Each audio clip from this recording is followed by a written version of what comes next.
Good morning, good afternoon, and good evening to the rest of you guys. We are back with another episode of Bitcoin Magazine Live. I am your fearless host, Q, coming to you from my mother's basement.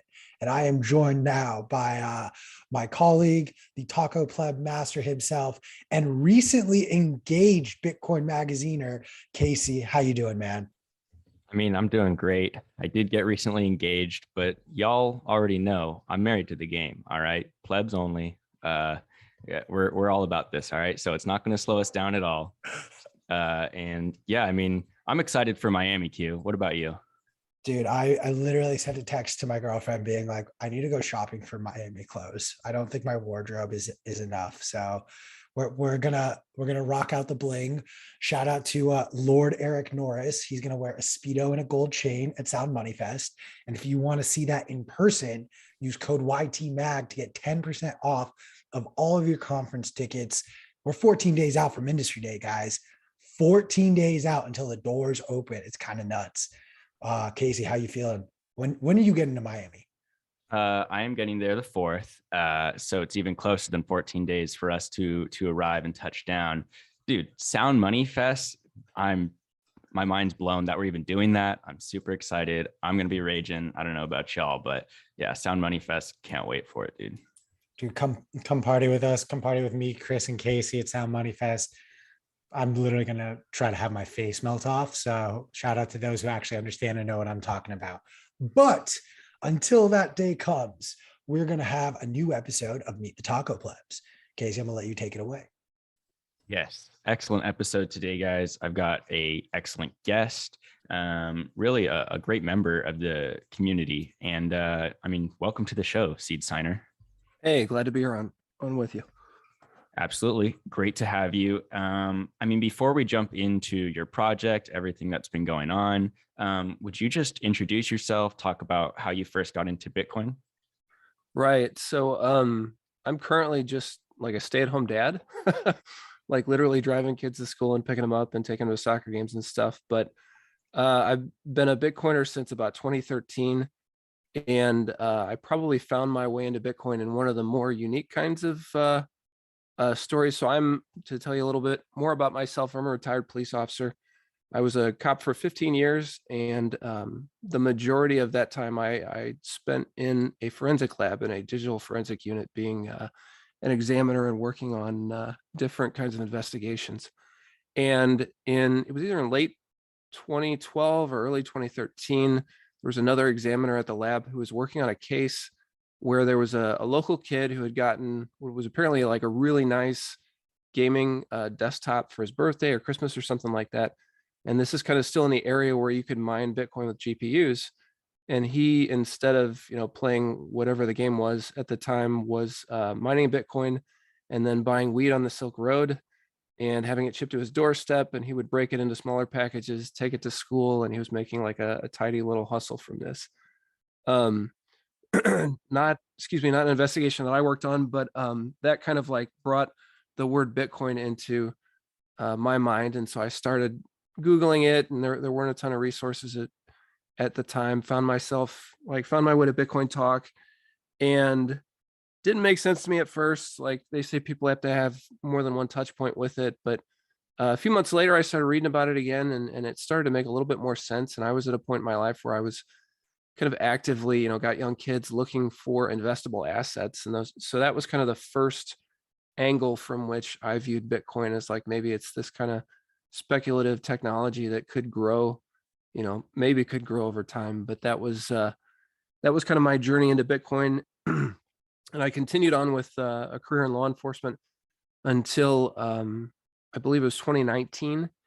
And after 15 years in, I stepped out and was blessed to be able to focus on staying at home with the kids. But I love to have projects. I love to have things I'm working on. And so I kind of quickly became more focused on Bitcoin in terms of seeing what I would be able to potentially possibly contribute to the space with kind of my unique background, unique skill set. So that's generally about where I'm at. 2013, that's a long time ago. And in the Bitcoin verse, it's like forever ago. Definitely a different landscape for Bitcoin back then. And it's funny that your first touch point is kind of like the opposite end of what everyone, I mean, I've talked to a lot of people on Meet the Plebs who are like, oh yeah, my first touch point was buying drugs, or my friend, bought drugs. But you're like the opposite end, and you're like, yeah, I was watching this kid sell drugs through Bitcoin. So that's funny. And I mean, you've certainly been contributing to the community. Let's talk about your Seedsigner project. And it's an open source project. So before we dive into the actual project, could you just quickly explain what open source software is and why it's significant? Right. Open source software for me is really the essence of humans leveraging the internet to collaborate with one another. Since the internet is kind of this non-physical medium, but as our society becomes more technological, like there's more and more value in the code that drives and influences so much of our lives. And so like open source is people doing good and working with others to do good, to like solve problems and make people's lives better. I think that's 100%. And for those of you who don't know, Bitcoin is an open source project. That's why we're all here. So let's move forward with the Seedsigner. Could you explain what the Seedsigner project is and why plebs should be interested? right. So Seedsigner is, there's a few different ways I can approach describing it, but at a very high level, it allows people to basically build a device that does the same things as a hardware wallet, with one super important exception, and that is while most hardware wallets store your private key, Seedsigner is what's called a stateless device. So when you power it on, it doesn't remember anything from prior use. So it is not designed to remember your private key. Every time you turn it on, it's kind of like you have to input a key and start working with it. But in terms of being able to generate private keys and set up, a wallet to receive Bitcoin and then make actual spends, Seedsigner helps people do all of that. And it's built with, of course, free and open source software, and then hardware components that are just off the shelf computer parts that people can kind of discreetly buy themselves and put together in the privacy of their homes. So that's, I think, another significant part of the value proposition with the way we approach it. Definitely. So why, could you quickly explain why plebs might want to consider doing this project, creating their own sort of stateless device versus just going and buying, another pre-built hardware device online? Right. There's kind of three main components to the value proposition of Seedsigner. I think one is that it's off the shelf components and you can build it privately if you choose to do that. Two is that it's stateless. So this is kind of a new model when it comes to Bitcoin wallets and private keys. It forces Bitcoiners to think about how they're storing their private key, where they're storing their private key, whether or not they're leveraging multi-sig, different aspects like that. And then there's also the air gap component. So part of my background in digital forensics means that I'm kind of aware of the different things that can go right and maybe go wrong when you connect physically one computing device to another device. So our model kind of leverages air gap QR exchange using an onboard camera, as well as a camera and a screen on your laptop, to avoid having a USB connection between the two devices. So those three things are kind of like the unique value proposition of Seedsigner. But another kind of timely aspect of this is we've just seen over this week some kind of like third-party marketing email disclosures that have leaked some people's information. There are different opinions on whether or not the severity of the leak is what it is. But if you are a very private person, you don't want to provide your personal information, even if it's kind of pseudonym information like a disposable email address or even a shipping address. If you don't want to provide any of that to a company that is explicitly operating in Bitcoin and you want to be able to save Bitcoin and spend Bitcoin yourself, we kind of provide the ability to do that. But another unique aspect of it is, and this is kind of how we came onto the Human Rights Foundation's radar, Seedsigner for people who are operating in a little bit more adversarial environment, who maybe Bitcoin is discouraged or maybe even outright banned in their part of the world. It lets them build a more secure way to interact and save with Bitcoin without signaling to anyone that they're doing so. Touch on 2 points there that I think a lot of Western Bitcoiners might take for granted, and that's the privacy aspect and the actual ability to create your own device like that, which again, I think we take for granted. But the privacy aspect is certainly interesting because, as you said, how timely it is, right? I think a lot of us take these other centralized services, or not even necessarily centralized, but they just have to use external parties, external services that could get compromised.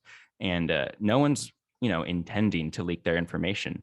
But regardless of, like you said, using pseudonymous information, et cetera, it's possible that just by purchasing things online, you can really get a lot of your data leaked out there.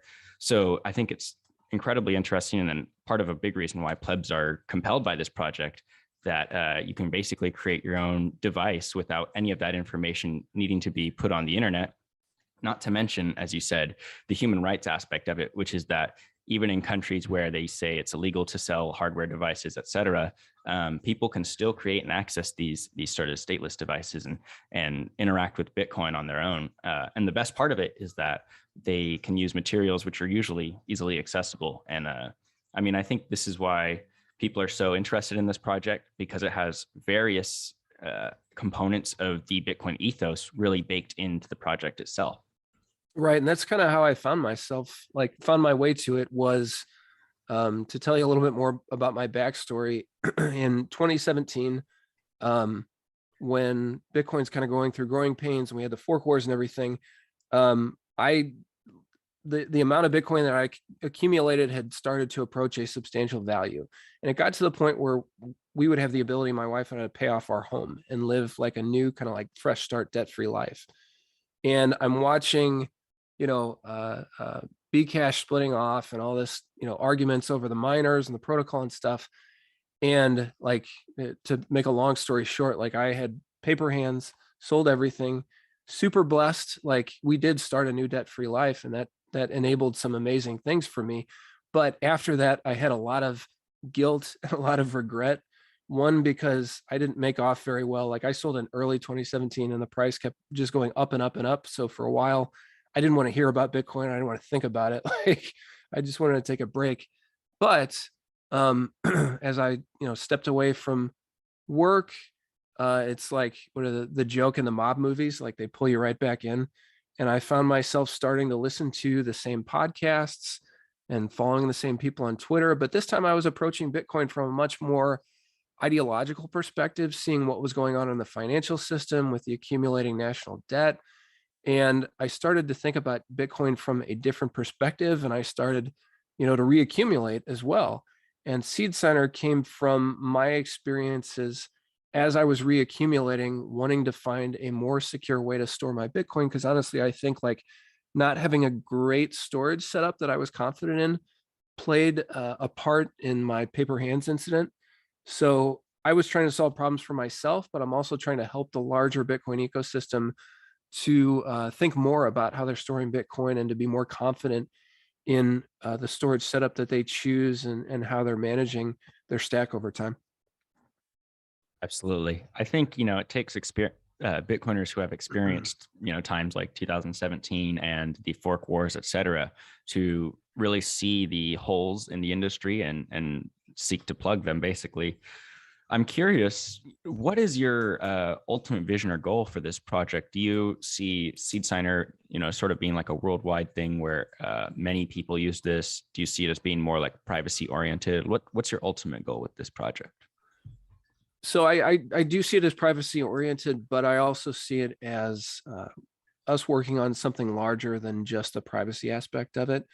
Part of what I was talking about when I was, conceiving and working with other developers to make design decisions on Seedsigner, we make decisions with multi-sig first. You can use Seedsigner as a single signature setup, but we are built with multi-sig in mind, and we're built with long-term holding and long-term storage in mind. I always tell people that if you're kind of making more frequent spends and you have a certain stack of Bitcoin that you're more actively sending out, we may not be the right project for you, because we kind of create some additional safeguards in place and add there's always this security convenience trade-off, and we tend to err more on the side of security rather than convenience. So I encourage people to think of Bitcoin in terms of like, what you'd carry in your wallet, then maybe what you keep in your checkbook, and then maybe what you have in terms of a long-term savings account. And we are more oriented towards that long-term savings account. And I also have to be realistic that, right now you have to, find a Raspberry Pi, which unfortunately right now are harder to find. And then you have to find these kind of other obscure electronic components and be the kind of person who's going to sit in your home and put those together and figure out the right way to do it and such. So long term, we always intend to support DIY, but I think long term, I'm hoping we can find some sort of retail mechanism to where we can support the open source side of things, because we can talk more about this, but supporting open source development is kind of a tricky task these days in terms of being able to incentivize developers and keep them interested and enthusiastic about working on things. So I'm recognizing that not everybody is a DIYer. Maybe if we can leverage some of the insights we have from Seedsigner, we can come up with a retail product that we can use to get more people into multi-sig in a way that they're comfortable with, in a way that's intuitive to them, and also support the DIY side of things. I mean, I attended the Human Rights Foundation's Oslo Freedom Forum last year, and it was an eye-opening experience, and probably an aspect of Seedsigner that wasn't as much on my radar prior to that. So we're committed to DIY and discrete builds, like kind of in the long term, but we have to figure out a way to get all the pieces of the puzzle to work together.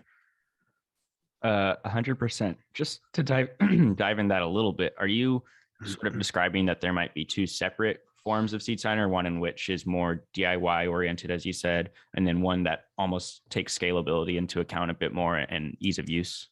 Right, but we want to think about that, and just to kind of, this isn't something we're working on intently right now. We're focused on the DIY side and kind of refining the model of what we're doing, but looking forward to the future, like I want to think creatively about some of these things. We're very committed to open source. If we design a retail focused device, like we want everything to be out there, including, any circuit board designs or architecture notes or all, of course, all the software to be fully out there in open source. And honestly, for something that's a stateless device, like it doesn't make sense to do anything that's remotely closed sourced. But yeah, that's kind of like the long-term vision. Have a lot of things we're excited about in the short term. But I think I lost track of your original question.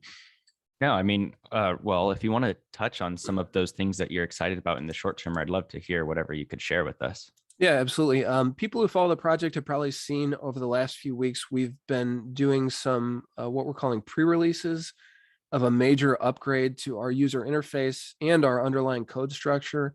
I need to give a huge shout out to Keith Mukai and another developer named Nick, who are kind of the two lead developers right now on our project. Keith is taking the lead on this new user interface that actually another member of the community that's his day job. He focuses on user interface design, and he's been very generous with his time and attention in terms of helping us think about user flows, thinking about how less technical users approach the device and what sorts of visuals and iconography and wording and workflows can be more intuitive to people.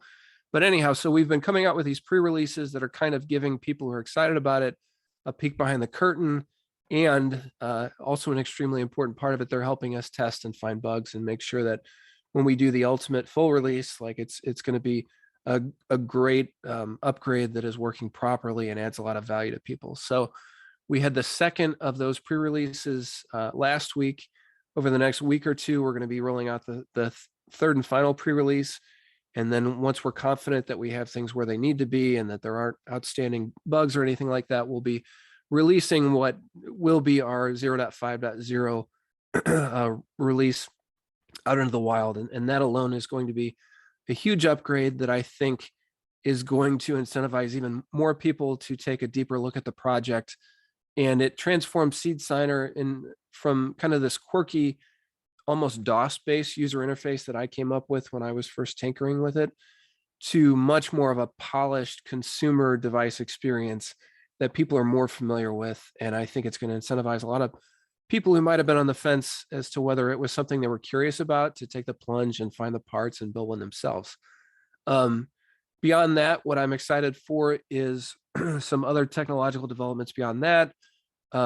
We should be able to implement multi-language support relatively soon thereafter. Keith has actually led the charge with Spectre Desktop and been the person who is kind of the point man coordinating their push into multi-language support. So he has a sense of the roadmap, and we think it's going to be very reasonable to implement multi-language support to get people in other parts of the world interacting with this device in their native language, not trying to do it with English.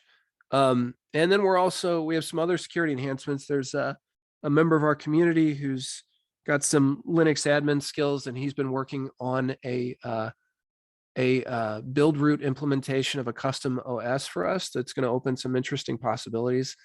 Right now, with it being a stateless device, you write your software to what is a memory card, and then you install that. I just realized I haven't really even described kind of the components that go into a Seedsigner, so I can go into that for a sec if it makes sense, but I'll let you Please kind of do. guide. No, go ahead. It'd be interesting to hear. Yeah. So the kind of secret sauce in Seedsigner is a very specific version of the Raspberry Pi single board computer called a 0 version 1.3. And the most important thing about that 0 1.3 is that it does not have Wi-Fi or Bluetooth technology built into it. So it's kind of this very naturally air-gapped, isolated machine. And when you pair that, we put an LCD hat, which is basically just a screen and some thumb controls that you'd find on like a Game Boy or a handheld gaming device. We take the display and controls, put that on top of the Raspberry Pi, and then we add a camera to it. The way you get the software on the device is you download either a pre-built image that we put out that has an attestation signature and a verification hash that you can use to verify it's coming from me, or we're also very enthusiastic about people building the software themselves from source, and we put a lot of effort into putting together instructions to let as many people do that as may want to. But anyhow, you get this software onto a micro SD card, and a lot of people are familiar with Raspberry Pis. You insert the memory card in the device, power it on. It takes about 45 seconds to boot because it has a whole Linux operating system that's spinning up under the hood. Once the UI comes up, there's no delays. It's very smooth, and you can start interacting with the device. But we realize that there's some trust that comes into play in terms of when you power on this device and you're using it to create private keys, and then every time you want to make a spend or set up a wallet, you're going to have to import private keys into it. People may have some reservations in the back of their mind that is my private key somehow making it onto that memory card, and even though this is an air gap device, what if through some sort of mechanism it's coming out of the memory card. What I'm getting at is with this custom Linux OS implementation that a member of the community is working on, is after you power Seedsigner on, you're going to be able to remove the memory card, and that kind of gives users one more kind of level of assurance when they're working with Seedsigner. They don't have to worry about their seed leaking onto a memory card or otherwise leaving the device, because literally the only way it has to communicate with the outside world is the screen and the onboard camera. So we use this this animated QR exchange process as a way of communicating with a laptop that has a piece of software like Spectre Desktop or Sparrow Wallet on it, or even a mobile phone that has software like Blue Wallet on it, or we're rolling out support for Nunchuck as well. We're doing great things for like multi-sig coordinating. And so you use the camera and the screen on your phone or computer and the camera and the screen on Seedsigner to pass these animated QRs back and forth. And it's kind of a very intuitive way for people to understand air gapping and information that's being passed back and forth between devices. Of course, people can't natively see QRs and understand what's encoded in those QRs, but the workflow is such that the first step when you want to make a spend is you draft a transaction on your laptop, and you have to input all the various inputs that go into a transaction, like the destination address you want to send to, the fee you want to include, which UTXOs you want to include in a transaction and such. And then your computer converts that into QRs that you then read onto the Seedsigner. And then Seedsigner interprets those and shows you, where the spend's going, how much you're spending, what the fee is going to be, which PSBTs it's coming from and such. And then you can either approve or deny. So it's a very manual kind of like hands-on experience for users that I think gives them some clarity on how the Seedsigner is kind of this isolated device that interacts with this keys, with your private keys, and the coordinator, Sparrow, Spectre, Blue Wallet, they're kind of this device that is more focused on interacting with the protocol. And there's very clear separation between those two kind of systems. And that's what the air gap QR exchange kind of experience accentuates. Definitely. Yeah, no, I think everything you speak to basically talks about how the Seedsigner is this explicit representation of the various like intricacies of Bitcoin, right? Sending a transaction, signing them. I think like Bitcoin can be very intimidating to people in terms of all the different aspects of it, like multi-sig, and just how we approach these things. I think like Seedsigner is a simplification of all that in terms of being able to handle it in your hands, see the different steps go one by one. And I think like, as you were describing the various updates that you're looking for, including the UI, the language, accessibility, et cetera, it's only going to get, you're taking a rather complex system, making it into a simple device, and then it's only going to get better over time and more accessible to users. Yeah, I mean, I think really it's an ingenious device, and kudos to both you, Keith, and everyone who's been involved in this project so far.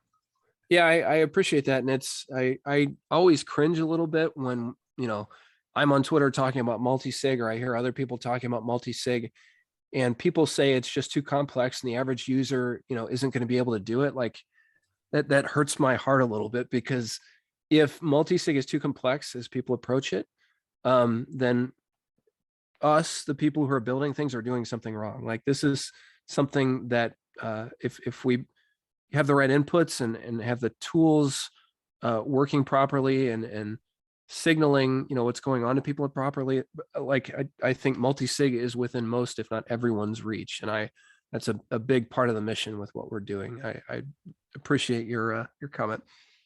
100%. And I think that's true for a lot of aspects of Bitcoin, right? Like even the idea of what a private and public key pair is kind of difficult for many people to wrap their minds around if they've never encountered the topic before. But seeing it represented through hardware devices or on software, it's so much easier for people to understand. But yeah, I 100% agree. I think it's our job as Bitcoiners, as the Bitcoin community, and especially the designers of products, to really take these what might seem like complicated instances and just show how simple they can be when given the right user interface. Pivoting here though a little bit, I want to ask you about other projects, not Seedsigner, that you're interested in or that you find compelling in the Bitcoin industry today. The thing that always comes to mind is what Ben Ark is doing with, I think it's LNPOS, and if I'm grokking it correctly, that's Lightning point of sale. My past hobbies and like attempts at creating businesses, I had a very small vending business with a few soda machines out there and such. And vending is such an interesting, like I used to operate even these quarter operated candy machines that you'll see in like pizza parlors and such, where you put in a quarter, you get a gumball or a few M&Ms or something. And I had a few of those machines, and in the back of my mind, I'm like, inflation is going to basically render this machine useless pretty soon, because I'm not going to be able to cover my costs with, a quarter going into the device, and it's going to cost too much to upgrade them to take like 2 or 3 quarters to operate them and stuff. So it's always been a problem that's been in the back of my mind. This, like, for people who are operating businesses like vending businesses where it's humans interacting with machines, obviously credit cards have come into those hugely, but like Bitcoin should be perfectly suited for that task, being a digital native, way to exchange value. And when I first saw some of his experiments with simple vending machines and the point of sale, like that was something that really resonated with me and got me excited about. I'm generally excited about a lot of things with regard to Lightning. when you focus so much on what you're working on and one aspect of Bitcoin, a lot of things tend to fade into the background. So I'm admittedly behind on probably some of the latest stuff in privacy, the latest stuff in Lightning, and all that kind of other things. So every once in a while, I get an opportunity to catch up and get excited. I'm excited for the node implementations that bring Lightning to much more of a plug and play experience. I think builders can do a lot to mitigate the complication, or maybe I should say obscure the complication associated with channel management and such, and provisioning liquidity and onboarding onto the Lightning network. And I'm excited to see some of that automated to where you spin up a node and you give it access to some sats and it finds the best channels to open in the right amounts and such. I think that's a big opportunity. And kind of like another thing I'm really hoping we make some strides in, that I'm admittedly myself not as up on, is fungibility. I think that's critical for Bitcoin to move forward as a censorship resistant store of value and means of exchange. We can't have certain parts of the Bitcoin network like cordoned off as tainted coins or KYC or non-KYC or such. We really need to find more fungibility solutions, probably on layers above layer one. But I pay attention to anything happening with fungibility. It's so important for Bitcoin. Certainly. I mean, let's talk about that just a little bit. Are you sort of thinking about like how centralized the sort of large mining institutions are getting, or are you thinking more along the lines of like exchanges having a lot of power? I'm curious, who do you see as the main actors behind this fungibility, and whose responsibility is it? Is it the Bitcoin community at large to sort of advocate for this continuing fungibility and censorship resistance, or just curious what your thoughts are on it? I mean, I think ultimately it comes down to the Bitcoin community's responsibility, because we're the ones that, are incentivized to make fungibility solutions ubiquitous. So we're incentivized to build the tools and then to create the onboarding or the education or the guidance or whatever it takes to get people using them consistently. I don't worry about miners so much. I think mining at home is a great way to get Bitcoin that hasn't gone through any sort of KYC process. But I mean, the new coin issuance that is coming onto the network via mining is obviously diminishing as time goes on. So that as a way of getting private Bitcoin into people's hands, I don't think it's ever going to die. It's going to continue to be important. But in terms of the mining industry, I see it having a diminishing impact. I worry about like the I don't know the exact number of Bitcoin that was seized. I guess it was a month ago or something by the couple in New York who had over $1 billion worth of Bitcoin that was acquired by federal investigators.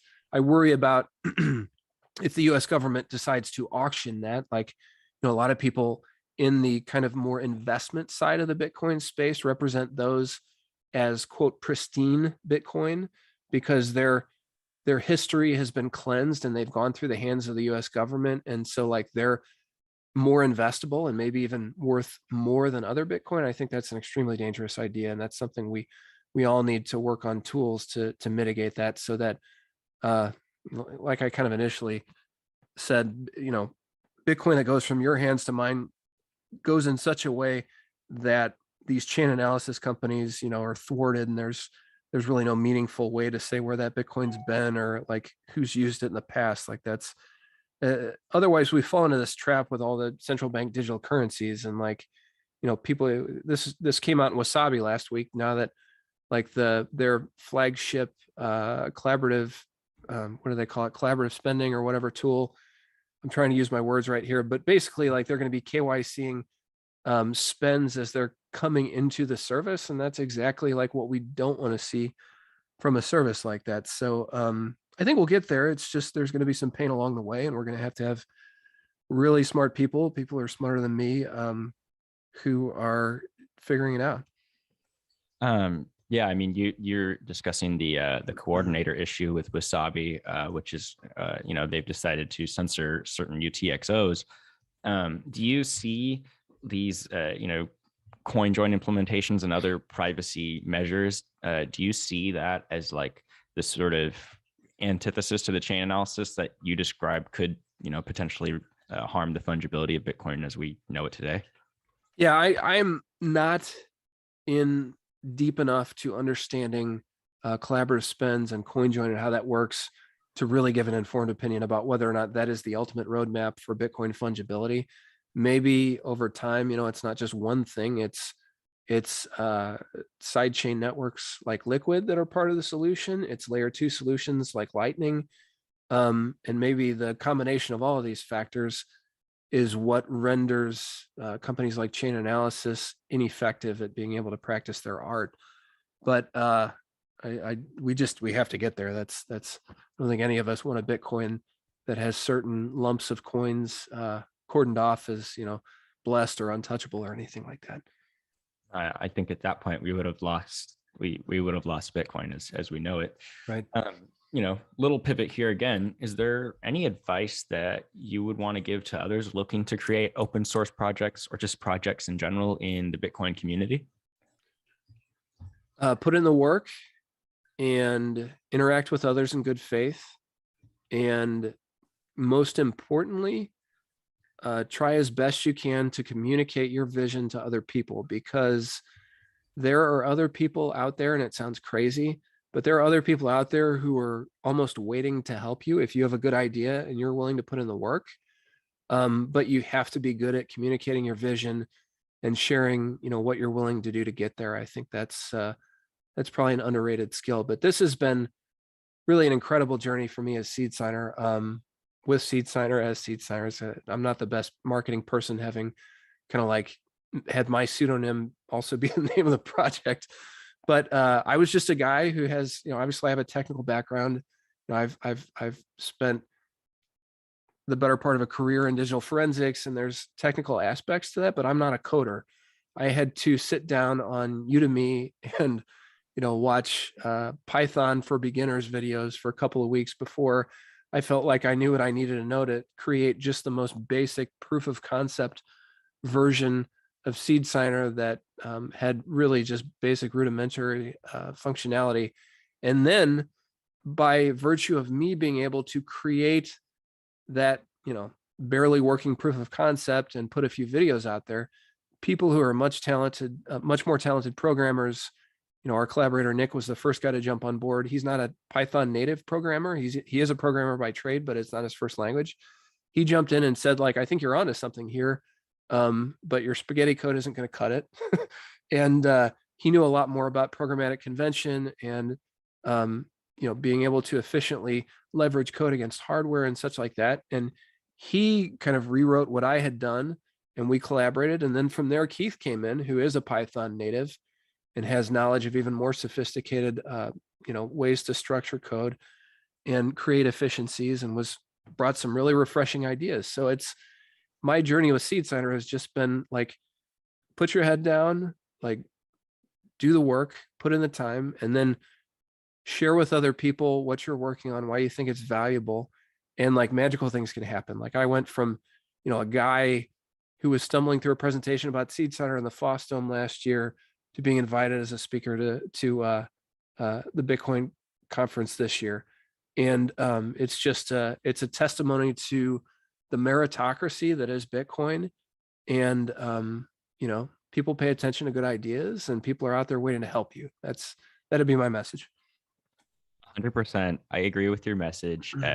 Good faith, proof of work, and then sharing your vision is the most excellent way to get your work seen in the Bitcoin community. And the Bitcoin community is excellent at coming together to work on these projects. You mentioned that you're speaking at Bitcoin 2022. We're so happy to have you there. I want to ask you what you're most excited for at the conference, because it is coming up on us quick. Yeah, just I already alluded that I fall behind on other technologies in Bitcoin. So I am looking forward to that, like 2 or 3 days of just concentrated hearing from builders and talking to other people building things and hearing about the exciting things that are happening in Bitcoin. That's I'm going to be nerding out for a few days, pretty much. Yes. Everyone, by the way, watching this should come nerd out with Seedsigner. Come watch his presentation and all the other great announcements we're doing there. You can get 10% off your tickets with code YTMAG, by the way. So if y'all haven't got your tickets, time is running out. It's only going to get more expensive, I think. So it's just got to get it now, man. Got to get it now. YT Mag. But yeah, I mean, it'll be excellent to have you there at Seedsigner. I'm very much the same way. I'm always got my head in these articles, so it's difficult to keep up with like the technical aspects of Bitcoin, which is always in development, always changing. So I'm excited to spend some time talking to people there. I'm curious if you could speak to any single person at Bitcoin 2022, have a conversation with them, who would you speak to and what would you discuss? Oof. That's a good one. I would like to talk to Jack with Block about what we're working on. I'm excited about what they're working on in terms of a mass appeal hardware wallet that's going to help people. That's going to help people self-custody Bitcoin in an intuitive and secure way, hopefully, as they make different design decisions. I think I have some unique insights as a former law enforcement officer, and also, frankly, as a law enforcement officer who came up during a very interesting time during kind of the digital age. Like when I first started doing digital forensics, like we had flip phones. It was like when you were texting, you were pushing the 8 button 4 times to get a T. Like very rudimentary. And I got to see the smartphone evolve, and I got to see federal agencies mostly ignoring what was being done with smartphones, and the different security mechanisms that were being added to smartphones until authorities realized that there was information that was crucial in investigations and crucial to national security interests from a more US-centric point of view. And I'm nervous that as these hardware wallets come out, I mean, Apple and Samsung have huge security spend budgets, and yet the US government is still able to get into a lot of Apple and Samsung phones when they need to. And I think that if Bitcoin grows like we hope and think it's going to, I think the design decisions that are going to go into these hardware wallets need to really be kind of agonized over. And I think ultimately we're going to need to put more trust in multi-signature use, more trust in like BIP39 passphrase use rather than trust in secure elements.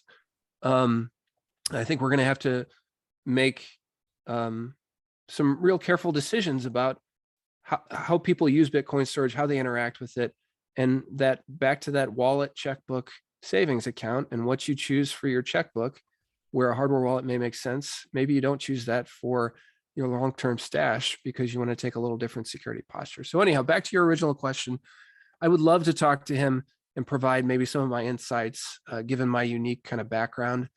And also kind of just throw out there, like, people can make the best hardware wallet in the world, but people in Iran and people in China may not be able to buy it. So these DIY hardware solutions are really important. Maybe they don't have, you know, the wide-ranging impact that a huge consumer wallet's going to have, but I think they have a super high impact in terms of supporting dissidents and supporting people who, frankly, are, you know, victims of their government's manipulation of currency and losing value through monetary inflation. The best retail produced hardware wallet isn't going to reach the far corners of the world, and we need to support people with DIY options as well. So I'll jump off my soapbox, but I appreciate the opportunity to say that. No, 100%. I mean, I love what you say at the end there. I love the humanitarian lean that this project has. I'm in big support of that. And I'm also 100% in agreement with what you said about security. It really needs to be at the forefront of Bitcoin developers' minds going forward.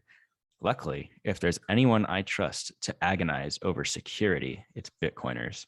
So hopefully, you know, we can continue with, you know, cryptographic solutions that help protect the privacy and security of everyone.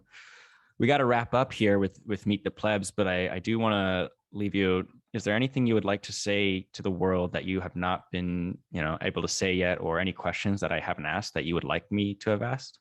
No, I'll just throw out kind of ways for people to interact with the project if they're interested to. I, over the last month or two, have put out an independent custody guide, and it is hosted in a GitHub repo, and it's intended to be kind of a living document as we incorporate some of our insights and evolving information into, and I welcome polls to it. But you can find our project at seedsigner.com. I was super lucky to get the domain, so we try to leverage it. If you DuckDuckGo or Google Seedsigner GitHub, you can find our repo. I am on both Twitter and Telegram just as @Seedsigner. But I'd urge people, if they're curious about the project, we've put a lot of thought into that independent custody guide, and it explains a lot of the strategic design decisions we've made as the project has evolved. So I'd encourage people to check that out if they're curious to learn more. 100%. Everyone should check out the Seedsigner project.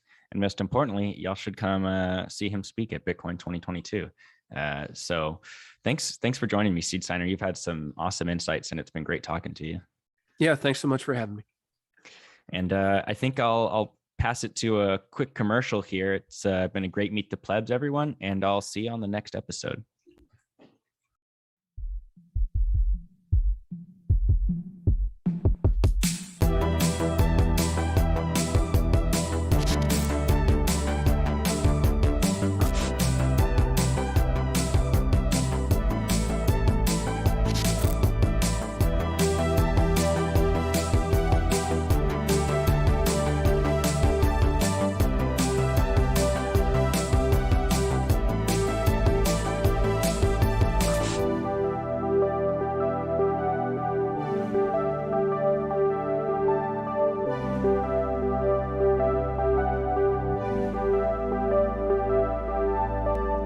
Get your hot mic. What is up, fam? We are back. We are live. We have a little bit of time before our next guest, and I want to break a story that we are reporting on right now on Twitter. I'm going to post this in all of our chats as well, so you guys can see it. But apparently, Luna Foundation has confirmed a 6,000 Bitcoin purchase worth $250 million to back its UST stablecoin. Now, there is a caveat, and I'm going to put an asterisk on this. The second tweet in this thread, the Bitcoin that was purchased today and yesterday will be wrapped on Cosmos and deposited in smart contracts supporting the algorithmic stablecoin. So while I think this is positive news to a degree regarding what we are seeing in the stablecoin market, adopting Bitcoin, we're watching in real time a Bitcoin standard be applied now to new businesses. We've seen it happen on publicly traded companies, thanks in large part to Michael Saylor, MicroStrategy leading that charge, making it more feasible for companies like Tesla, Square, Block to go down that path. Now we're watching Terra, a stablecoin, go down this path as well. There is that caveat though. This is not real Bitcoin. This is wrapped Bitcoin on Cosmos. So it's not even wrapped Bitcoin off of the Ethereum blockchain. Now we're having a whole new blockchain entering this equation. I'm gonna just say it. That's not real Bitcoin. Plain and simple. It's, for lack of a better word, a shitcoin. Bitcoin is a Bitcoin. One Bitcoin equals one Bitcoin. A wrapped Bitcoin may be backed by a Bitcoin as a whole entity based on wherever you're buying it from. But that sounds like a lot of promises and IOUs rather than, I don't know, just buying Bitcoin directly off of a blockchain. I don't know. I know Chris is working to make sure that you guys on the front end of things are seeing everything. And my face and voice sounds pretty and gorgeous. But I'm going to force him to comment on this as well. Throw it in the chats as well. If you agree or disagree, if this is just a shitcoin purchase, or if this actually does help Bitcoin in the long run. I think the degree of separation could be nice. You kind of have this fail-safe for Bitcoin and Bitcoiners to be able to say, hey, if this doesn't pan out, this doesn't work, it's because they didn't use real Bitcoin. It's because they went through wrapped Bitcoin, and not only wrapped Bitcoin, but wrapped Bitcoin on Cosmos. There is the other caveat, though, that if this does work, if it does make Luna able to have some sort of stability in their stablecoin, many others may turn and follow. And I wouldn't be surprised if you start to see validation in the wrapped Bitcoin markets. This is going to be very interesting to watch play out. I'm not going to try to judge it as a good thing or a bad thing on today in this very moment. However, I think it's something worthy of our time and thoughts. Chris, I see you've stopped typing frantically, so I'm gonna force you to comment. I mean, it would be no different if the Federal Reserve said we're firing up the money printers and buying Bitcoin with the money. It's a shit coin buying a Bitcoin. So whether it's good or bad, I know it doesn't look like it's real Bitcoin. It's wrap Bitcoin, which, to be honest, I really don't understand what that means. I know it's using some convoluted smart contract to lock it up or do something. I'll just say, I mean, it looks like they don't trust in their own project. Why would they be buying Bitcoin if they are trying to run a stable coin that's supposed to be a superior currency? Obviously, they're trying to compete with other altcoins and Bitcoin. Obviously, they think Bitcoin's more superior. So like I said, I'm going to conflate it to the two. It'd be no different if Jerome Powell got on next week and said, you know, we're now considering buying not just treasury bonds, but also buying stocks. And while we're at it, we might dabble into digital currencies. And basically that would be their way of saying, you know, we're buying Bitcoin to hedge our bets. So, I mean, I guess I'm not props to them, but I just goes to show I would not want to hold Luna. I don't know why. They don't even trust it. You know what I mean? Like, that's the only way I can explain it.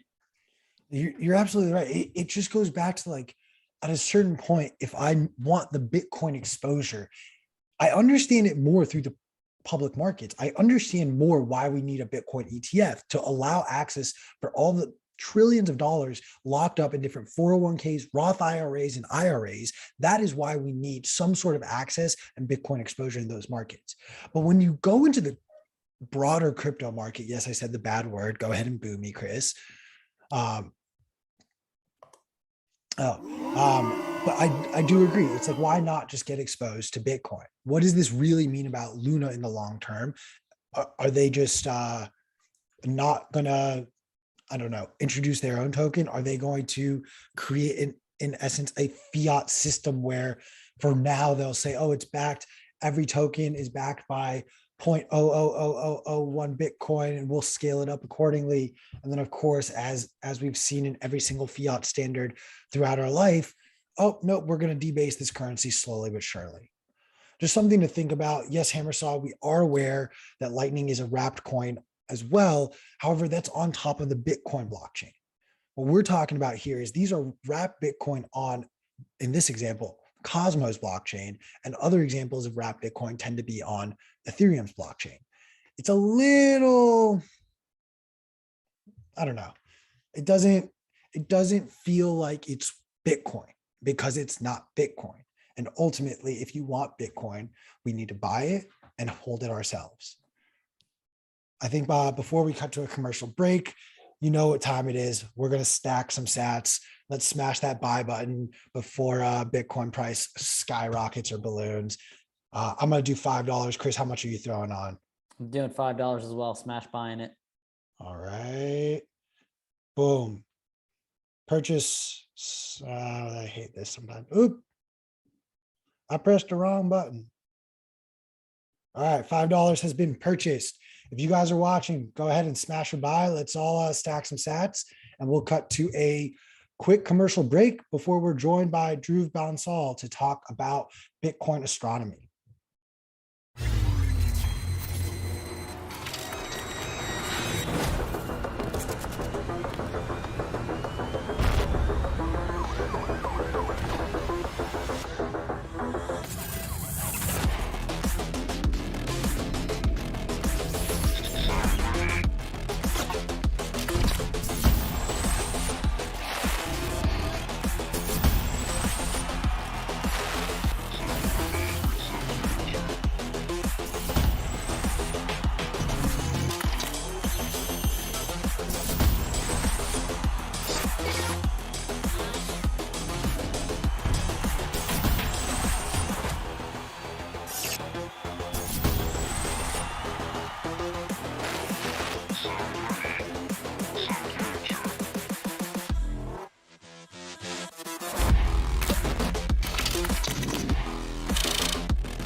What is up, guys? Thank you for sticking around. And we are joined by, honestly, one of my favorite writers that I've read recently, Dhruv Bansal. Dhruv, how are you doing, man? I'm doing really well. Thanks for the opportunity to join you guys. Thank you for joining us. And for those of you who have not had a chance to read Dhruv's essays, he wrote a 3-part series titled Bitcoin Astronomy, where, and I'm not going to try to explain it better than you can, but do you mind just sharing a little briefly, what is it that you were trying to share and what are the stories you're telling through these essays? I think for me, I'm already kind of a space nerd. And my background is I was a scientist, I was a physicist before I became an entrepreneur.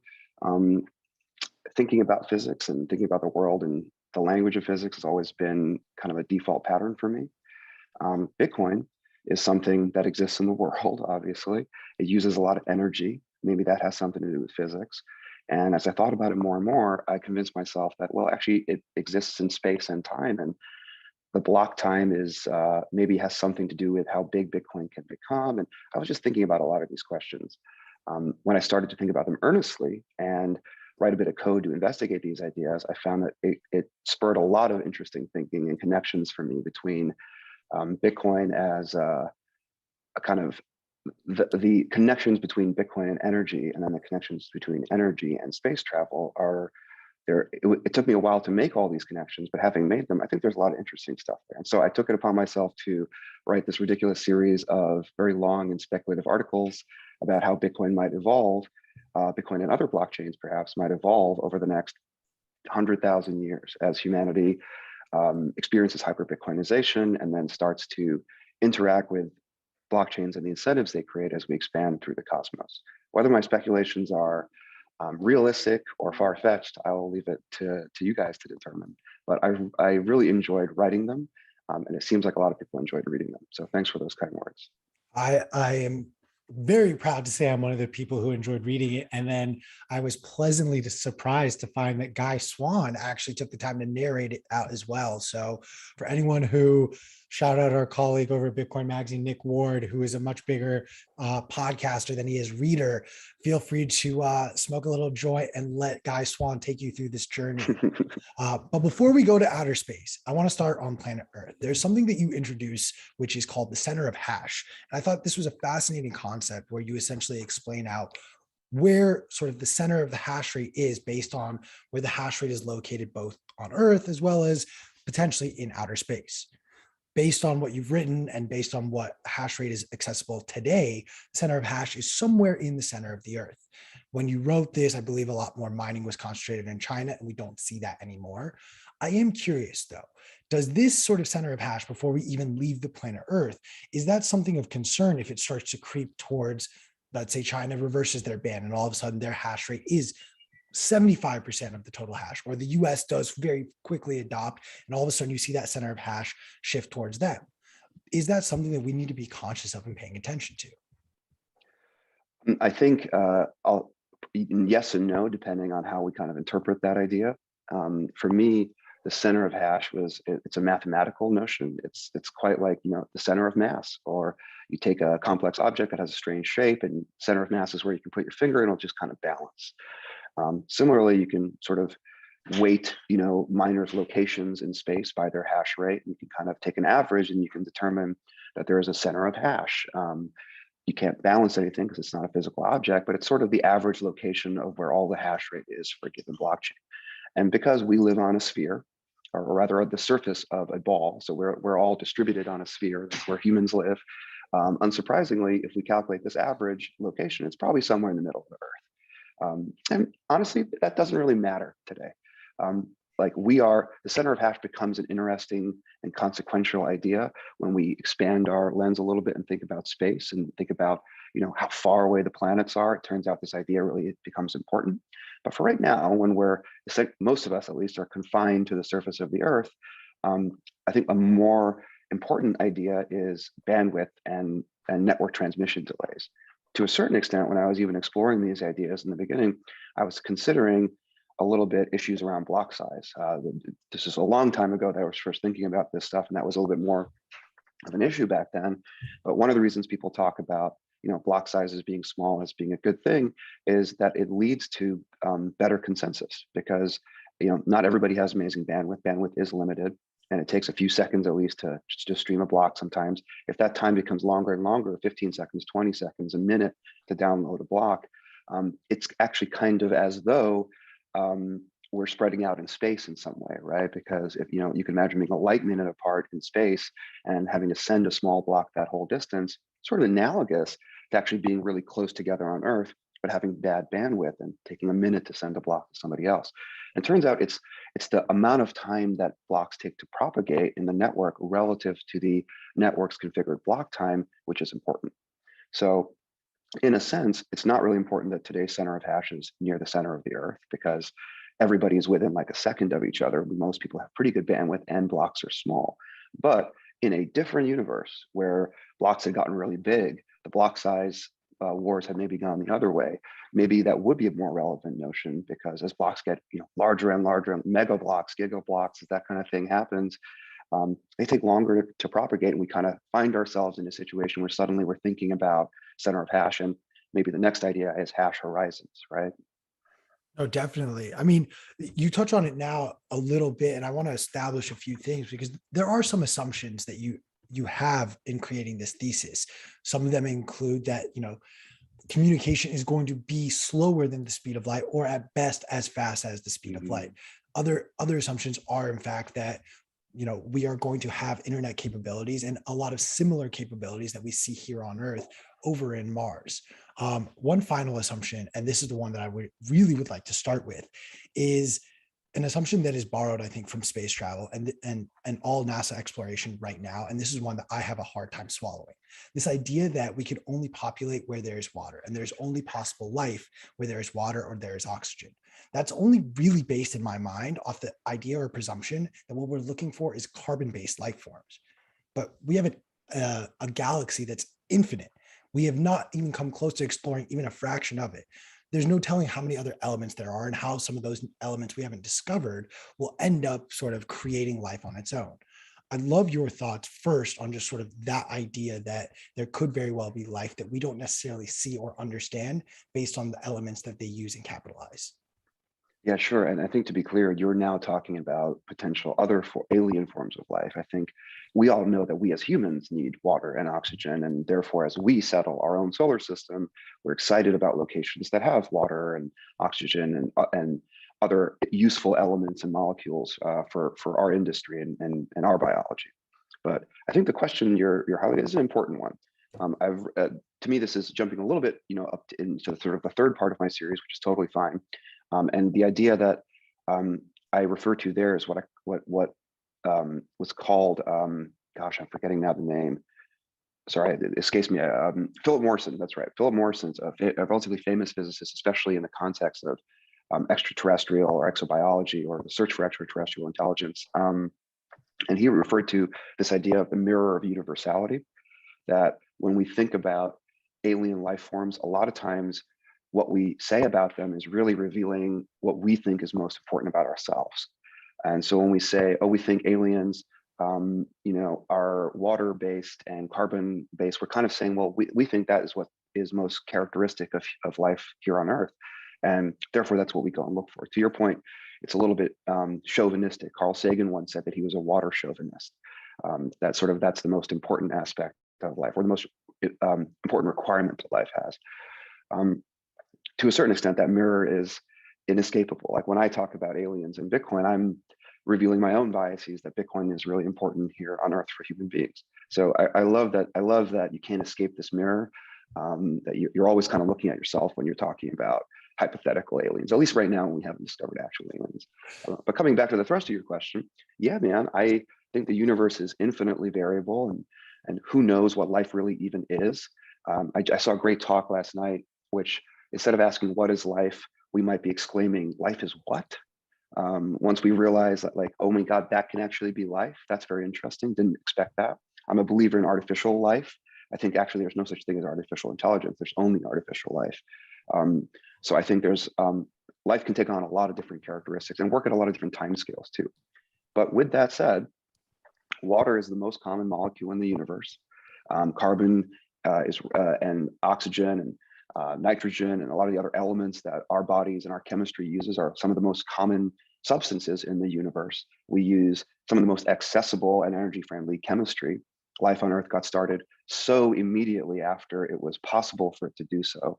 Some of that suggests to me that in the incredibly large combinatorial space of all possible chemicals or all possible combinations of atoms and ways of combining energy, that somehow what we have right here is an efficient pathway, and one that's likely to be rediscovered simply because of how statistically overwhelmingly likely it is to find other places in the universe full of water, rocks, carbon, oxygen, nitrogen, etc. They're the most common elements. Yeah, Dhruv, I think those points are awesome. It just takes me back to a quote from Arthur C. Clarke, a pretty famous one. There's two possibilities that exist. Either we're alone in the universe or not, and both are equally as terrifying. I'll kick it over to either Q or you, Dhruv, about how you want to expand on that, whether you believe there is more life and there isn't, and I guess to expand on your thesis there. Yeah, I love that quote. It's existentially true.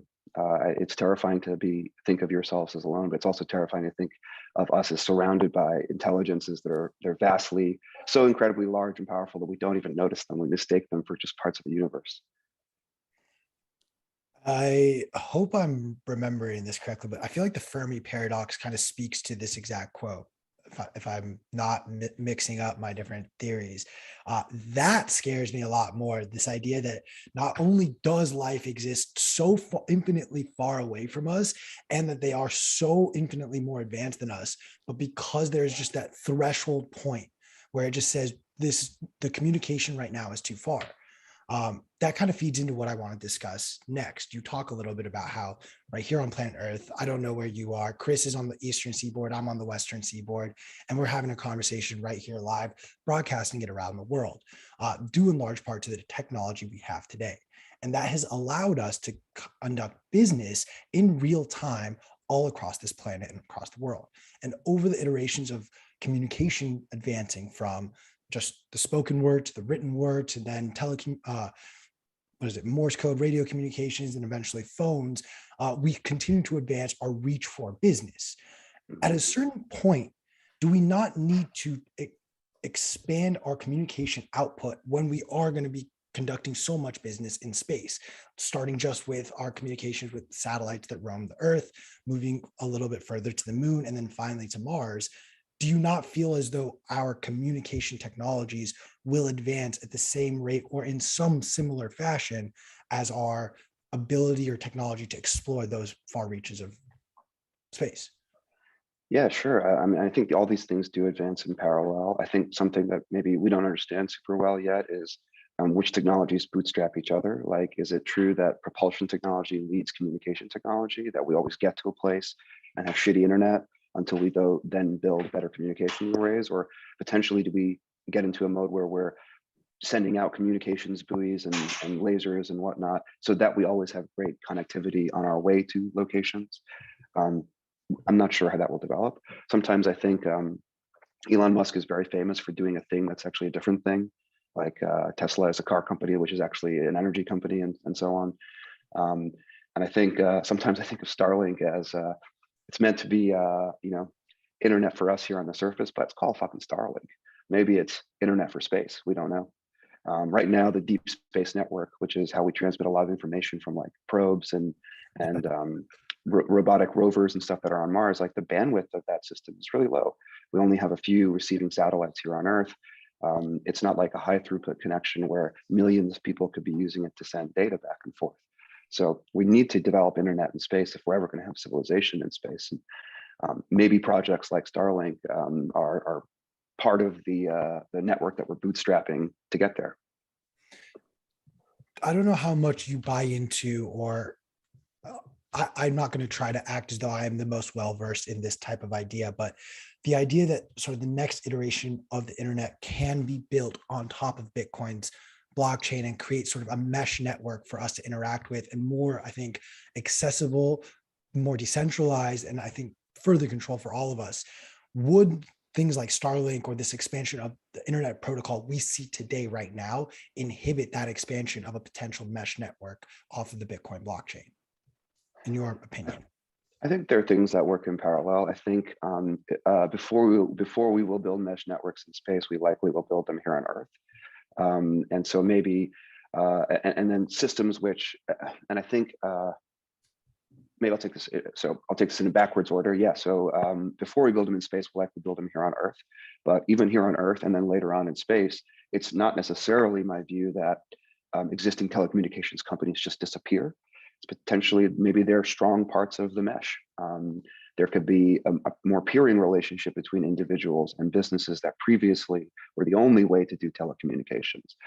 Maybe they will just evaporate though, because large companies struggle with change and maybe they'll get replaced and disrupted by something else.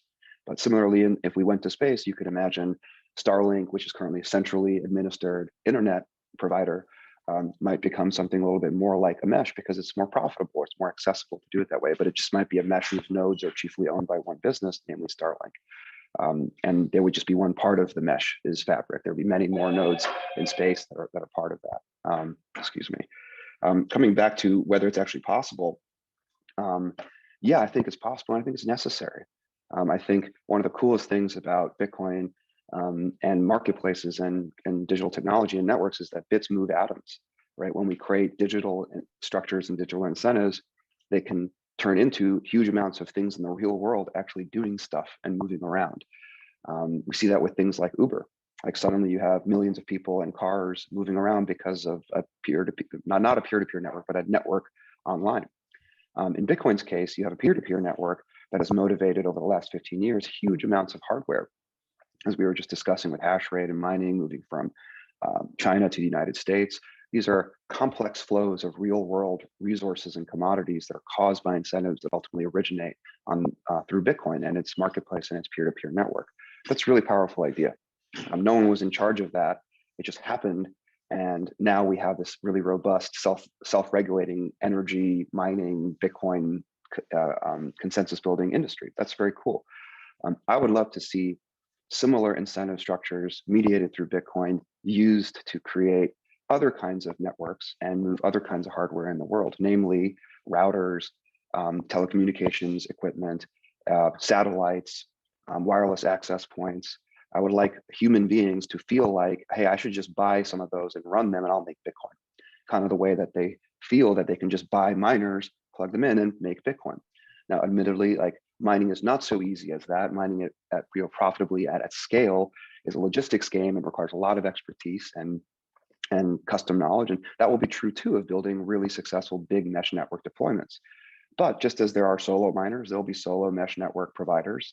And there'll be devices and companies that sell these products that you plug in and you're just, as far as you're concerned, you're just making Bitcoin, you're making sats.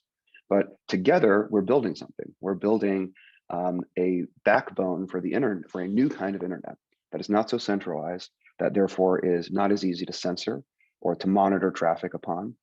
An internet that is directly built through people paying for the service, which means later on, we're not in the position where because some centralized network provider needs to recoup their capital, we're not being charged rent necessarily directly, and we're not being advertised to, and we're not being sold online in the same way that we currently are. So I think the incentives that drove the building of today's internet were what we could command without Bitcoin. And now that we have Bitcoin, we can build fairer, more distributed incentives to create a more heterogeneous network infrastructure that is more locally controlled, more robust, less censorable, and just in the spirit of Bitcoin. And truthfully, as we get to space, that's the kind of thing that we need. We need, space is so large that this is sort of a theme of my work, space is so large that we need distributed, heterogeneous local structures to span it. It's difficult to build central banks in space across the stars. It's difficult to build centralized management of supply chain on those scales. Like we need local systems to be smart. That's more like life than it is like an engineered system. And so we need to become more like that. I want to make sure before we move on to the next point that making this analogy and following what you were saying correctly. There's a lot of conversation around at some point, all of these oil drilling companies and energy companies that we have right now should at some point adopt some form of Bitcoin mining to make themselves more profitable. What you've kind of explained is in a similar fashion, the telecommunications companies that we have today and that operate today should in some way adopt Bitcoin so they can then expand their network reach i.e. Bitcoin fixes energy, Bitcoin fixes internet, Bitcoin fixes everything. Yeah, I think Bitcoin injects and shapes new economic incentives, which change the way that we build human networks. I think that'll be true for energy, for telecommunications, for logistics, transportation, political representation. A lot of things will change. One of the interesting questions is in which order? And I think clearly one of the first changes that's happening is in the networks that directly connect to money. So banking, payments, and that's where my own business operates. Like Unchained is a forward-thinking, next-generation banking provider for people who are long Bitcoin and really care about security. So these are the first wave of changes, but we're already starting to see that change waft into the networks that provide us with power and energy. And to your point, like there's a lot of businesses now that are directly making that connection that Bitcoin has something to do with my business. And I think we'll start to see that in telecom and other places in the coming years. It's on Bitcoiners to build out the ancillary networks that help do that, right? Like certainly none of this vision I'm describing is mesh networks on the blockchain. That's not the idea, right? We need second and third layer application networks that solve problems in a dedicated way and then create, new capabilities for then higher layers. Like Bitcoin gives us consensus that lets us build layer 2, which gives us transport and networking. And layer 2 then allows us to build layer 3, which will, perhaps be a marketplace for bandwidth and data. Then we can get to layer 4, which is real distributed applications. And we're kind of building up a stack instead of sort of drilling downward the way that Ethereum and some altcoins are trying to do.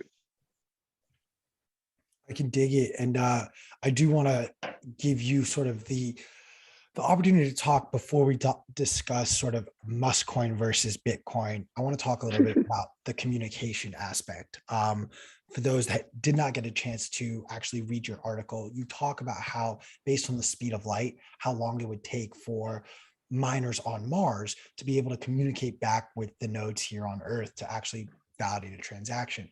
Can you talk a little bit about sort of what this was, why 22 minutes, how you came to 22 minutes being sort of the lag time, and then what the pitfalls of that could lead to? Yeah, sure. I'm going to get it probably wrong here, so I don't remember. It's been a while since I read these articles. But Mars is like between like almost like 10 and 20 something light minutes away from us. In distance, light minute is a unit of distance.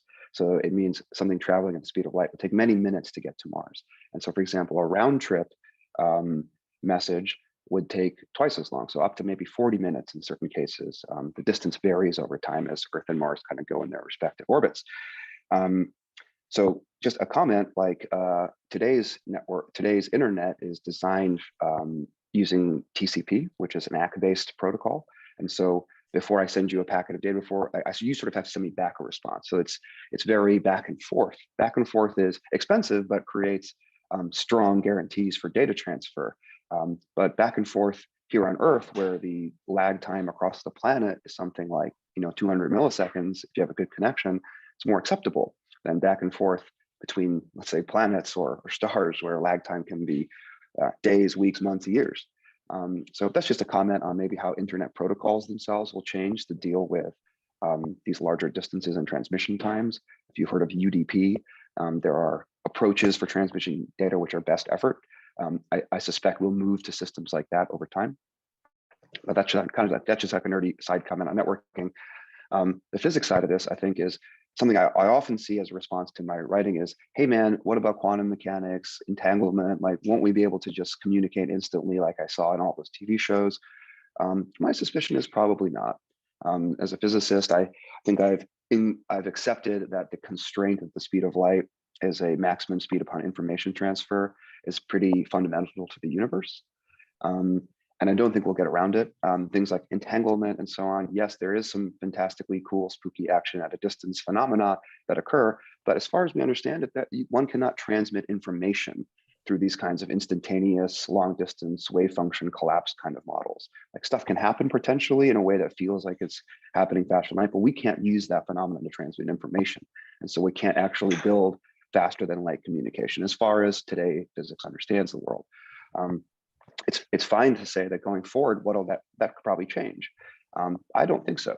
And partly it's because I think it's such a fundamental rule, but partly it's also, I appreciate the constraints. I appreciate what having and accepting that constraint does for the world.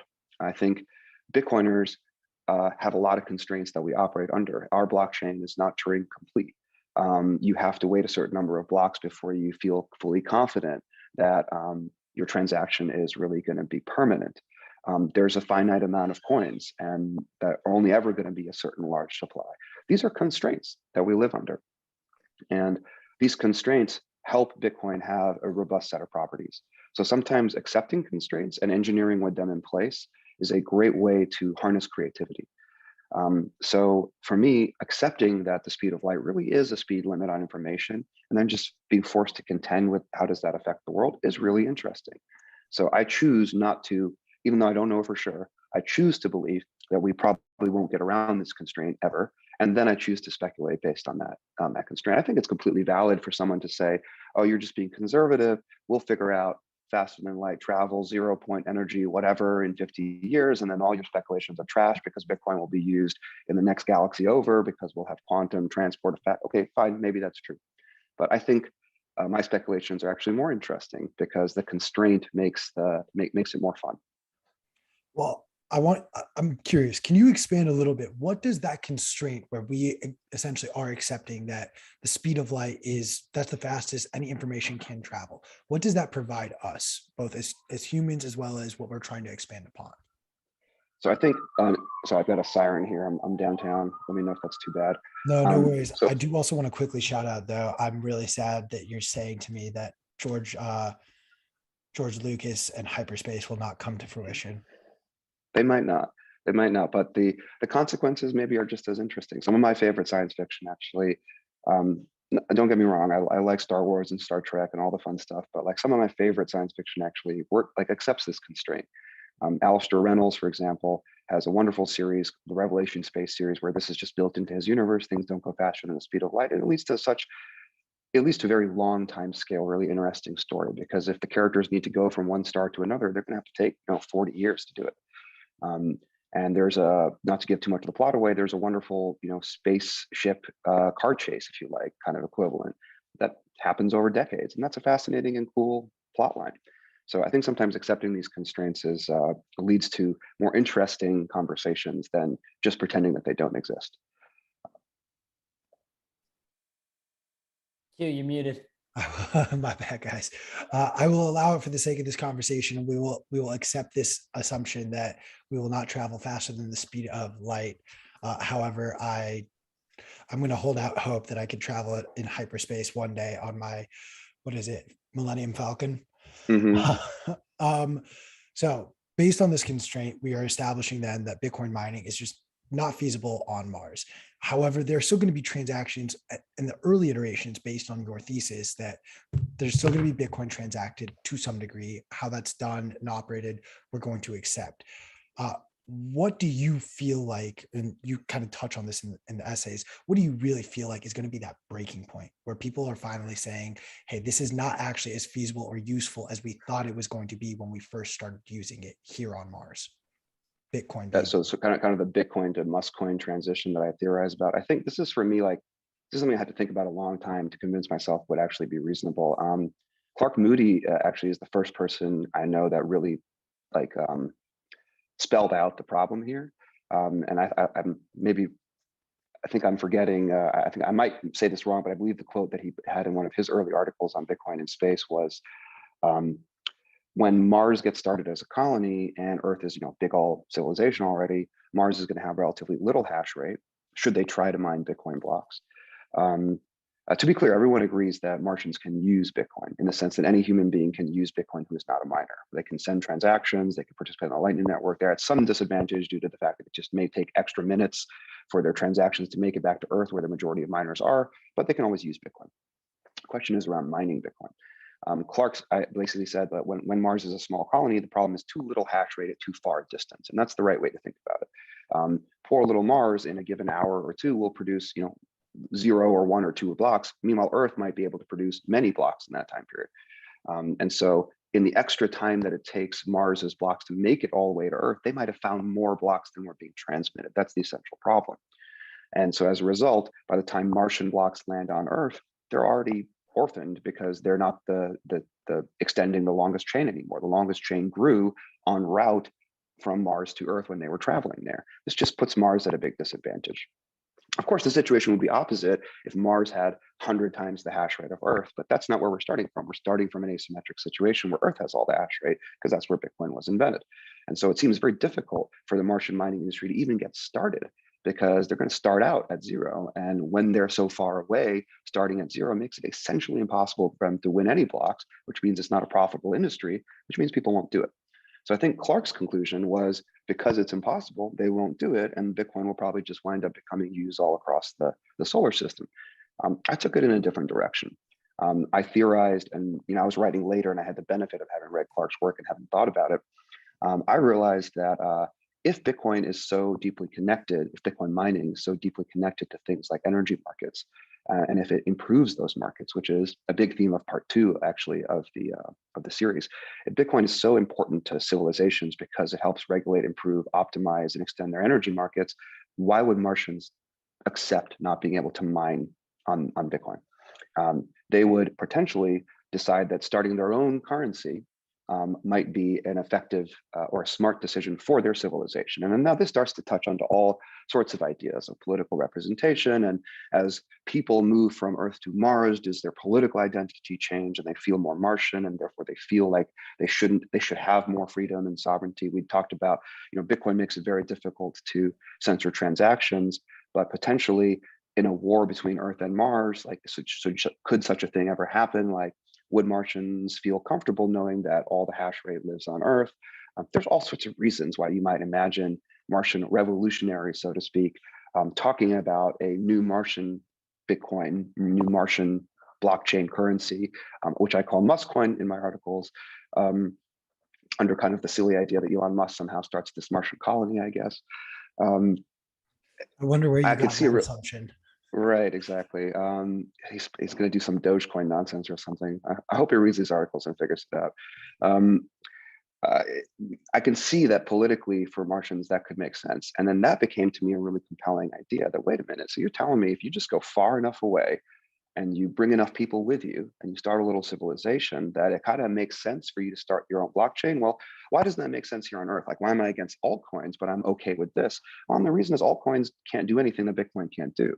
But a Martian currency that has a center of hash on Mars can do something that Bitcoin can't do for Martians. It can allow them to mine, which they simply can't do on Bitcoin because of the finite speed of light and the shape of the solar system. This was a really compelling idea to me. It suggested that as human beings expand through the solar system and go to further and further locations, the Jupiter, the outer planets, the Oort cloud, that the further they get, the more opportunities they may have to start their own versions of Bitcoin. And as we all know, being present at the early launch of a blockchain, when it's producing most of its coins, perhaps if Muskcoin were ever created, it would follow Bitcoin's supply curve or whatever. Being present at the early stages of the supply curve can be fantastically profitable. So maybe we invert this and we say that humans in the future start to comprehend that actually the reason you go out there is because it's far away. You go far away so that you can start your own version of Bitcoin. And maybe that's part of the economic calculus for a pioneer or a settler thinking about moving away from the sort of inner, more settled parts of the solar system outward. So I conclude part 1 with the idea that because of center of hash, because of how important mining is for energy economies, the idea of moving far away and building your own blockchain actually becomes an incentive and causes human beings to expand through space, which I think is really cool. So I want to unpack a little bit of what we're talking about right now. So this idea that when we go onto and essentially explore or conquer, whatever we want to say, a new frontier. The last time we really had that was 1400s through the 1600s, where all the different European powers were coming all across North America in an attempt to find Asia. But they weren't coming here with this idea of, oh, we're going to start a new currency. They would bring their currencies that they had and try to essentially operate on that with the native peoples wherever they went. They certainly were excited about commodities, right? They certainly were excited about new gold and resources that they would find here. I think one of the hard questions about space is that you do hear about an asteroid and bringing asteroid mining and all this, but it's not like we need to go get all the asteroids and bring them to Earth or something. One asteroid has more precious metals, and it's going to collapse the market for those precious metals potentially if it were to ever be transported here. The resources out in space are useful not because we can bring them back to Earth, but because they're useful where they are. They're so far away. It's not like crossing the Atlantic, where it takes a couple of months and you can bring back gold, and it's really easy to do that. It's so expensive to go to far places in space and bring back mass that it's more realistic to think of expansion as not driven by the capture of new commodities to bring home back to colonizing markets. It's more just you go where the resources are. And so, what is the giant incentive that causes investment in these colonies and so on? It could just be that people are excited to explore, and that will certainly be part of it. But I think it's more powerful to imagine that we can replace the sort of colonial economic incentives of going out and taking precious metals and other resources back to the home markets with a new kind of economic incentive, which is if you go there and you're sufficiently far away and you bring enough people with you, you'll be able to start your own currency. And that's an interesting investment. I hate to say it like this, but I'm going to phrase it like this, and I'm sorry.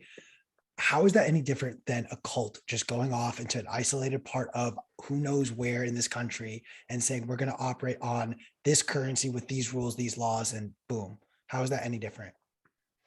I think it isn't in some ways, and it is in some others. I think it fundamentally isn't. Like, I feel that's always how human beings, that's how we settled the earth. We got into a fight and we said, all right, that's it. I hate you guys. I'm going over the next mountain. And I think part of what causes a lot of human stress in the world is we live on a sphere and we've run out of places to go. So to a certain extent, yes, if we have the capability to start actually settling the solar system, which is essentially infinitely large from where we sit today, then people will just go there because that's a wonderful thing to do, to explore and then head out. But it is a bit cultish, perhaps. That's probably fair. Now, I would say what's different about it. It's challenging to imagine that, at least in today's modern world, maybe, again, this maybe was different hundreds or thousands of years ago when society wasn't as developed globally as it is today. If you went out thousands of miles away where there were no other humans and you really were the first settlers, 20,000 years ago of some continent or something, you were on your own. Like, you were setting up your own culture, and your cult became a nation and became a tribe. Today, you can't go off into the middle of the Midwest and just start your own currency because you're part of this global system, right? I think that's where there is a difference, is if you go off to Mars, you are now so far away that you are your own system again.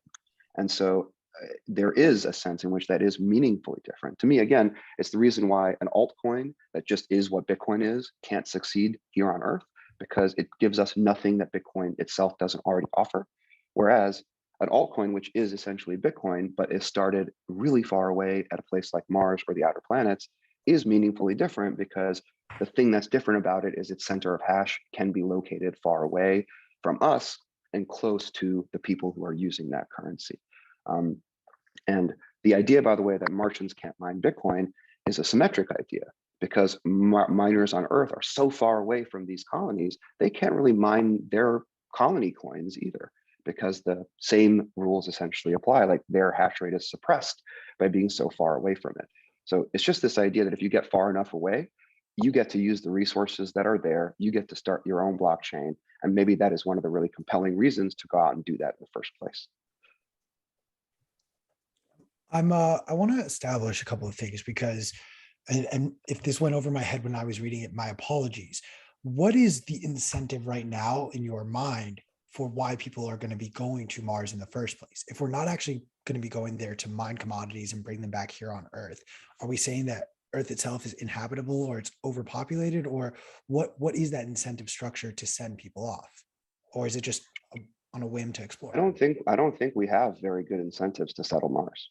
And that's why that real conversation around that is happening, because of crazy people like Elon Musk, who perhaps have a personal incentive. They want to be the person that caused that to happen. They want to have a legacy of having founded the Martian, branch of the human, gene pool or whatever. That can be a motivation, but I don't think we have real meaningful economic motivations as a species to be able to cause us to do this kind of thing quite yet.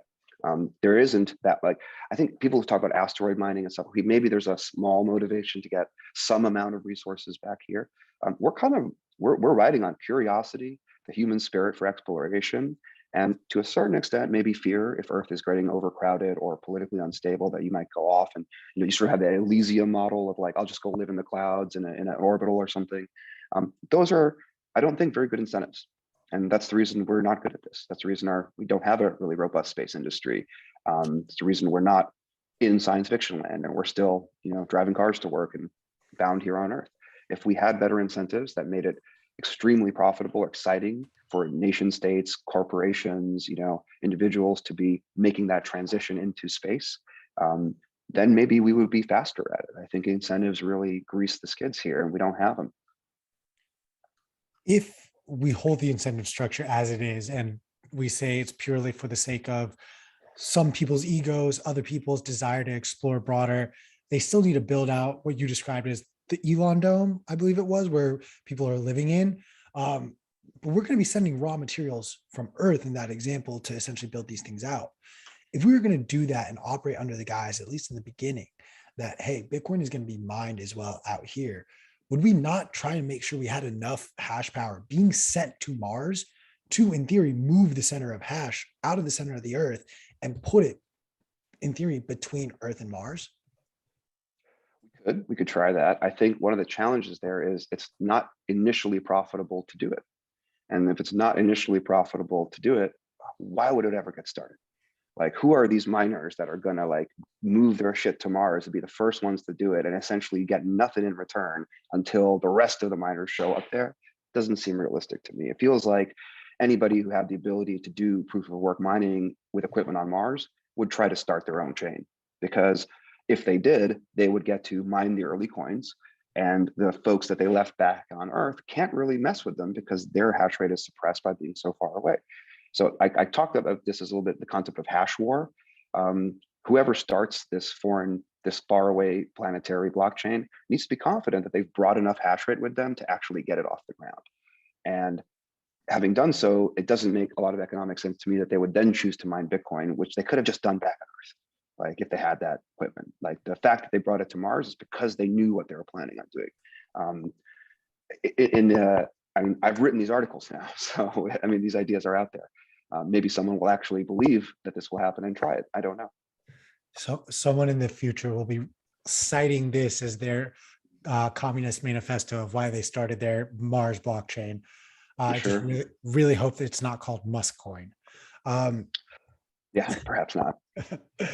I'm curious your thoughts, because you use the year 2140 as sort of the culmination point where people finally break. I think you actually cite, even at one point, giving an example a couple of years earlier of some frustrations by Martians, stating sort of what's going on with Bitcoin, why does it matter? But 2140 is also, in theory, the year where the last Bitcoin is going to be mined.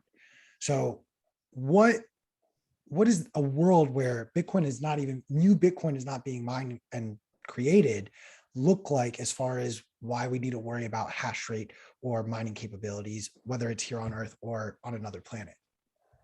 I don't really know that that has anything to do with it. I just sort of tossed it out as a fun conjecture that, like, realistically, what is a reasonable time? If Elon Musk really started the process today and we actually got humans to Mars for the first time, we actually started to build an outpost, and an outpost became a research station, became a small colony, became the first city.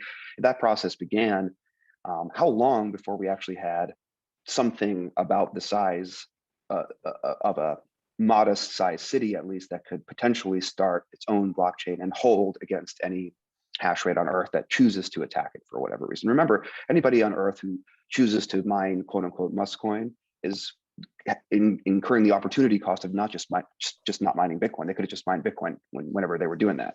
So most people on Earth who have the ability to mine, if they hear that Musk coin is trying to be started or whatever, will probably just ignore it. It's not really that important to them. They'll just keep doing their thing. It's only a few people on Earth that will choose to, like, oh, I don't like this, or I want to fuck with them, and they'll try to mine their coin. And so it's important, but they'll be suppressed, of course, because of their distance. So it's just important that whoever starts this feels like they brought enough hash rate with them, as I sort of said earlier.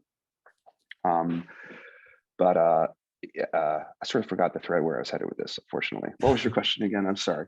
More so just like this idea of what does a world where new Bitcoin is not being Oh, right. I'm introduced. sorry, the 2140 thing, right? Yeah. So I just figured like roughly 100, 120 years seems like a reasonable time frame for this whole story to kind of happen on. And then I was like, oh, interesting. Bitcoin stops making new Bitcoins around 2140. And then I just tossed out like a silly conjecture that, hey, maybe Satoshi knew about this.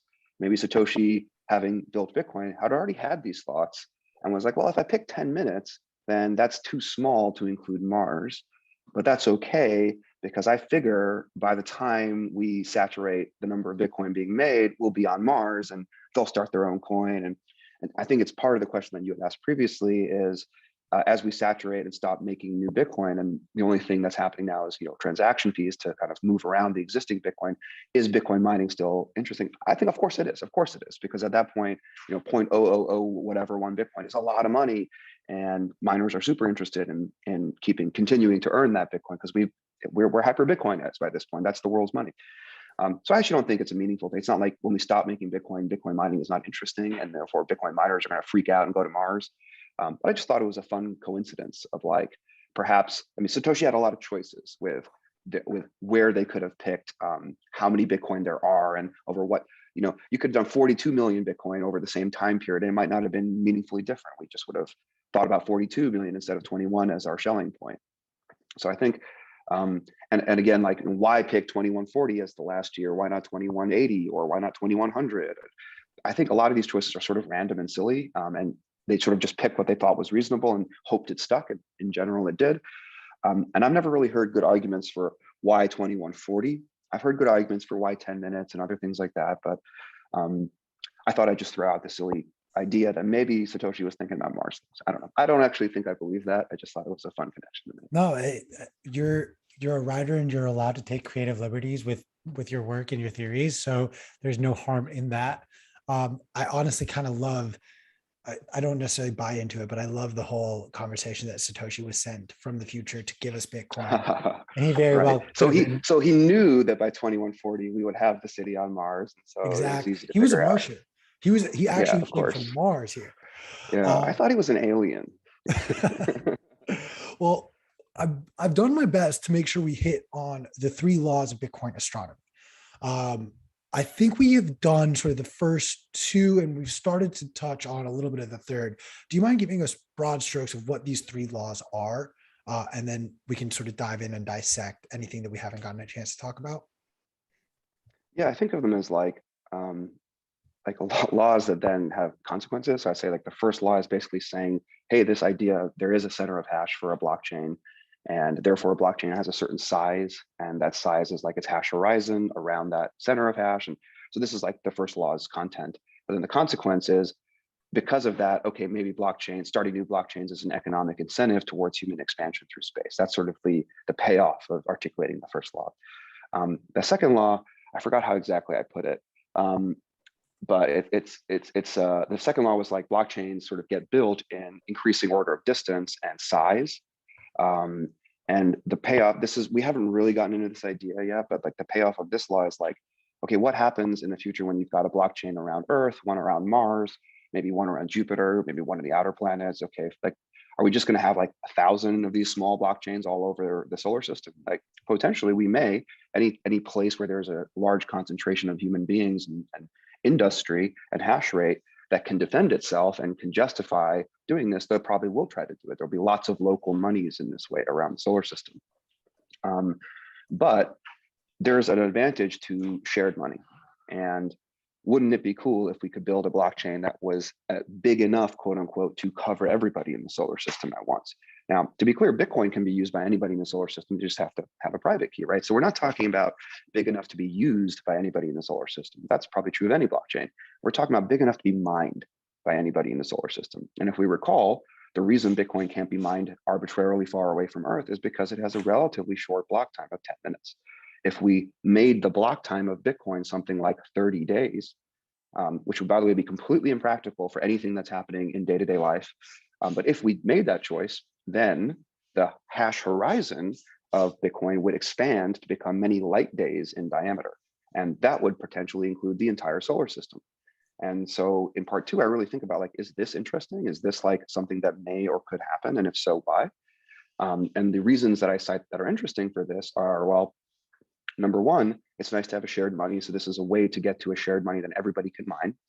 Number two, there are populations of human beings for whom a local planetary blockchain may actually never be mineable. And here I say, basically, imagine, we have asteroid belts. They're shaped like circles. They're not a point where everybody lives. They're a ring where everybody lives potentially. And if you think about folks like in the expanse, these are called belters. If you think about people who have a political identity that is associated with living in these asteroids that are constantly in these orbits in a big ring, it's possible that the smallest blockchain that could make sense for them has to be large enough to span the entire ring, right? And that starts to get really big with like the asteroid belt or the Kuiper belt, which is actually beyond the orbit of Neptune. These are huge objects in space. So they're essentially the whole solar system. So those constituencies may advocate for wanting to build a blockchain that is this big. Finally, a blockchain that has a block time that is that large winds up being like a really slow, super low time preference kind of money. And that is interesting because in the future, you can imagine time preference decreasing like arbitrarily far. People who are able to, for example, live for 10,000 years, whether through cryogenics or through renewing their bodies and minds. You can imagine projects like building megastructures and interstellar missions. And these are the kinds of things I think we fantasize about humanity being able to take on in the future. But if we do take these projects on, they're going to take centuries to complete. And so a question becomes, well, what kind of money can coordinate human activity over many centuries at tremendous energy scales? And for again, related to the idea that the block time is so large, ultimately, this solar system-wide blockchain has to use a crazy amount of energy. Like its minimum difficulty needs to be really, really high. If it were too low, if the minimum difficulty were too low, where like Bitcoin miners could easily mine blocks themselves of this currency, you would essentially get consensus kind of congealing around one local point in space. You need to ensure that the minimum difficulty is so large that only a mining pool of miners across the solar system can command enough hash rate to be able to produce blocks reliably. So you kind of got to wait until the solar system is sufficiently settled, that there are enough miners and that there's political will to be able to build something like this. And it becomes kind of like a next level stellar blockchain as compared to Bitcoin or even Muskcoin, which would be quote unquote planetary blockchains. And I struggled a lot with friends kind of trying to justify like why I think this might happen and why I think it's cool. I think the biggest objections were either things like, well, I don't think that could exist because everyone's just going to want to use their local money. But then you sort of can talk about, well, let's say you're going to live for 100,000 years. Would you really save all your money in Bitcoin? Like, what if the Earth explodes? How could the Earth explode? Well, this is the future here. So like crazy things are possible, right? Hot war between spacefaring species can be very destructive.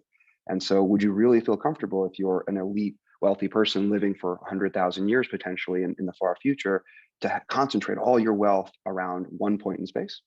Wouldn't it be more interesting to hold your wealth in a form that can survive any kind of local disaster that happens in the solar system?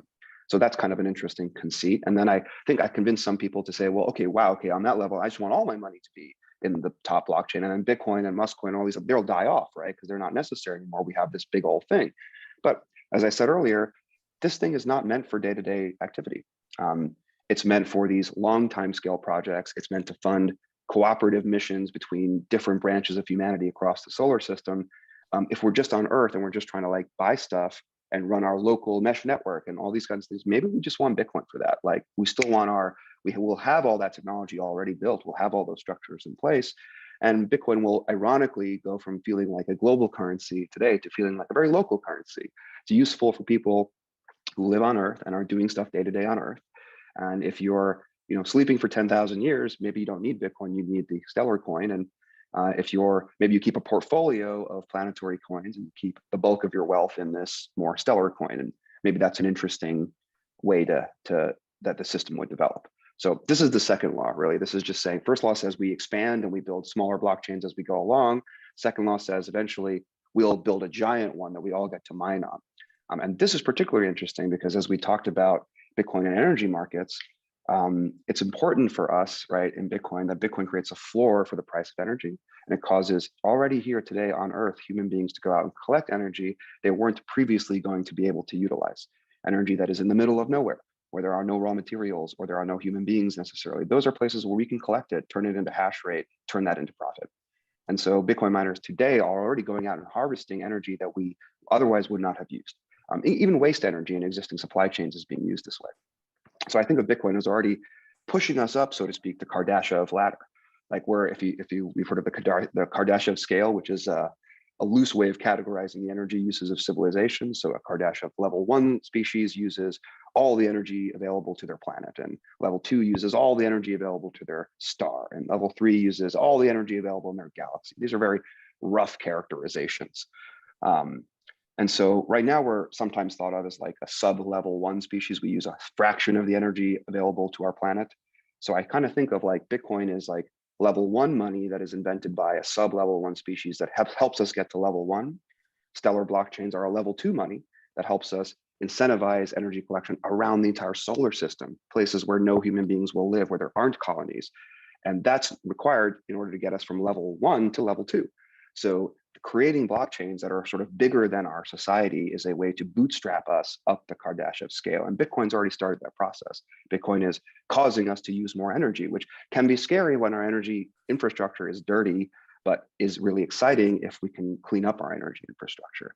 So this is all kind of wrapped up in the ideas of the second law. Maybe I should pause there. I'm ranting for a minute before I go on to law number 3 here. Well, one thing I kind of wanted to dissect, because you touch on it a lot more in your article, and you sort of expose it here just now, but this idea that, we are still sub-level 1, we need to expand further before we're really able to operate at this higher scale, i.e. in space, and have civilization in space. I've said very loudly, and I will continue to bang this drum, I think the next real iterations of energy capture, as far as development in that space, will stem from Bitcoin, because we are incentivized to do so. However, this assumes that we're going to be doing it on this planet. What you're describing, however, is thinking about it through the scale of not only expanding it on this planet, energy capture and utilization, but also what does energy capture and utilization look like off planet? Talk to us a little bit about sort of, if you have given that any thought, of where you're thinking that goes. Yeah, I mean, I think something to say out loud is, even missions that we're starting to contemplate right now, like Breakthrough Starshot, if you've heard of that project, where we're going to send like a sub-gram sized spaceship, like a little speck of dirt spaceship, and we're going to shoot it really far away. Even these projects, like to make it happen, will use more energy than we can use today. We don't have the ability to just create the energy to create the lasers to shoot at these things. We would have to figure that out in order to get there. If we're ever going to be able to accelerate like a real spaceship, like the Star Trek Enterprise or battle cruiser, or something that has thousands of human beings in it, it's like a capital ship. If this thing's ever going to go the speed, like near the speed of light, like the kinetic energy of that object is thousands of times greater than the annual energy uses of our entire planet today. So how will we ever build that thing? We have to grow our energy infrastructure by orders and orders of magnitude in order to even get to that level, much less have that be the kind of thing that we're doing 100 times a year as a species. So we have to grow so much in terms of our energy usage before those things are reasonable for us. Science fiction tends to assume that we'll just do that. We'll just keep using more energy and it'll just happen. I am suggesting that things like stellar blockchains and planetary blockchains like Bitcoin, these are the structures that will get us there. These will create the economic incentives we need to continuously incentivize more and more and more energy collection and production. And that's a really cool insight, I think. Talk to us a little. I know we are winding down on time right now, but I want to give you the opportunity to touch on the third law of Bitcoin astrology. Sure, but yeah, definitely astronomy, right? Because this is serious science, right? So it's definitely astronomy. No, it's probably closer to astrology. It's fine. But I think the third law. Okay, so just to summarize, because we are running short on time here, I think if we've come so far here in our bullshit that it's easy to go even further. If you're willing to accept so far the theses that Bitcoin helps species expand through space, and that it helps them climb the Kardashev scale to collect more and more energy, it stands to reason that Bitcoin is perhaps like an adaptive thing for species going to space. That if you invent Bitcoin, it increases your likelihood to be able to become a spacefaring and space communicating species, because it helps you expand and it helps you acquire energy, things that you need in order to do that. And so the conjecture is, okay, this kind of touches way back to one of the first questions you'd ask, which is alien life like us or dissimilar to us? So again, it could be really dissimilar to us. But my conjecture is, if aliens are, if they're the kind that will ever speak to us, like if they'll interact with us, if they'll talk with us through the stars, it's because they have language. If they have language, it's because they're a society of individuals that needs to communicate between themselves. If they're a society of individuals, then they have problems of resource allocation. And if they have those problems, then they invented money. And if they invented money, then they'll probably invent Bitcoin, as long as they also invent, telecommunications and computing and cryptography, which, by the way, are things that we suspect they need to be able to talk to us in the first place. So I'm suddenly like, well, if we ever get a signal from ET, or if we ever message them and they receive it, they're like us, probably. No, maybe they look different. Maybe they're spiders. Maybe they're sharks. Maybe they're monkeys, just like us. I don't know. I can't do spiders. Can't do spiders. Some of the best sci-fi has alien spiders, I'll just say. But if they're like us, then they have Bitcoin. So maybe Bitcoin should be thought of as a universal context for alien species communicating with each other. That it is not just something they'll have, but it's something that they'll use. And the reasons for that are many. We only have a couple minutes. I'll toss out a couple of fun ones, and you could read the articles for the rest. But if you've ever seen the HODL waves charts that my team has produced and have become kind of more and more cited around the Bitcoin community, Bitcoin contains in it the history of our usage of it. It shows how much proof of work we're doing. It proves how much energy we're putting into our blockchain. If an alien civilization shared their equivalent of their stellar blockchain or whatever with us, it would show us, not only show, but prove to us how much energy their civilization can access, at least how much is being put into their money supply. It's an interesting form of what astronomers sometimes refer to as a techno-signature. It helps us understand and prove that these aliens, or whatever they are using, we think, this much energy based on how much proof of work we see in their blockchain. That's a very cool idea. It's not something that we need to understand their language in order to be able to observe. We can just see it if we can decode the data in their blockchain that they're sending us. There's a bunch of other really interesting reasons blockchains are economic constructs. And when tribes have historically met on Earth, we've constructed Pidgin sort of lingua franca that we use for trading, so trade languages that we use to communicate. I think a blockchain is very much like an interstellar trade language, something that species that can't communicate yet can still use in order to, for example, join the network, become a peer in the network, bounce signals back and forth, start mining, join the chain. These are things you can do without understanding the language of the people who created that technology. So I just think this is a really cool context to think about what future contact with alien Bitcoiners might look and feel like. I have now just started imagining really giant spiders crawling out of a spaceship. So that's thank you for that, Drew. Thank God it's only noon here in LA, so I have enough time to get that thought out of my brain. I do want to kind of, before I say goodbye to you, because this has been such a fun conversation. Quite frankly, I kind of want to continue it maybe offline with a joint between us, so that I could think a little bit more loosely about certain things. A little more cosmic. A lot more cosmic. I'm a little stuck though on this idea that these alien species should have created Bitcoin as their form of the purest, soundest money. What happens in a scenario where we do make contact with alien life forms and they do have sounder money, and they have something that is actually more pure than Bitcoin, operates better than Bitcoin in ways that obviously none of us can imagine, because we all do believe that Bitcoin is the soundest, purest money. What does that look like? There's a really interesting question around that. For example, astronomers have this discussion frequently as we look for alien messages in radio signals, electromagnetic waves. And we do that because, as far as we know today, that's like a really good technology to use to communicate in space. Is it possible that in the future we will discover a better technology for communicating in space and no one will use radio waves? Absolutely possible. But is it equally possible that radio waves are actually just it? Like that is what really the best thing to use, whether it's in a laser or whether it's in some other, format, that electromagnetic energy really is the right way to communicate online. A lot of scientists believe that. Like that's actually a very reasonable thing to believe. So I think similarly, if you're willing to come as far along this speculative journey with me to say that aliens will have money and it might look something like Bitcoin, you could ask, well, is Bitcoin like radio waves, where basically like once we figure it out and proof of work, non-Turing complete, finite supply, like there's probably a few things that could be different. Like I don't think alien Bitcoin has to use SHA-256 mining or something. There are different encryption and hashing algorithms that can be potentially work here. But structurally, is there anything actually that much better than Bitcoin for money? It's possible that there is. And as you say, like in the future, they'll be using sounder forms of it, but it's possible that there isn't, that we've essentially figured out a good enough, like best in class kind of thing. And that's why it's winning here on Earth. And that's why we should expect to see it replicated as we go to Mars and other places. And that's why maybe they'll have something that looks exactly like this.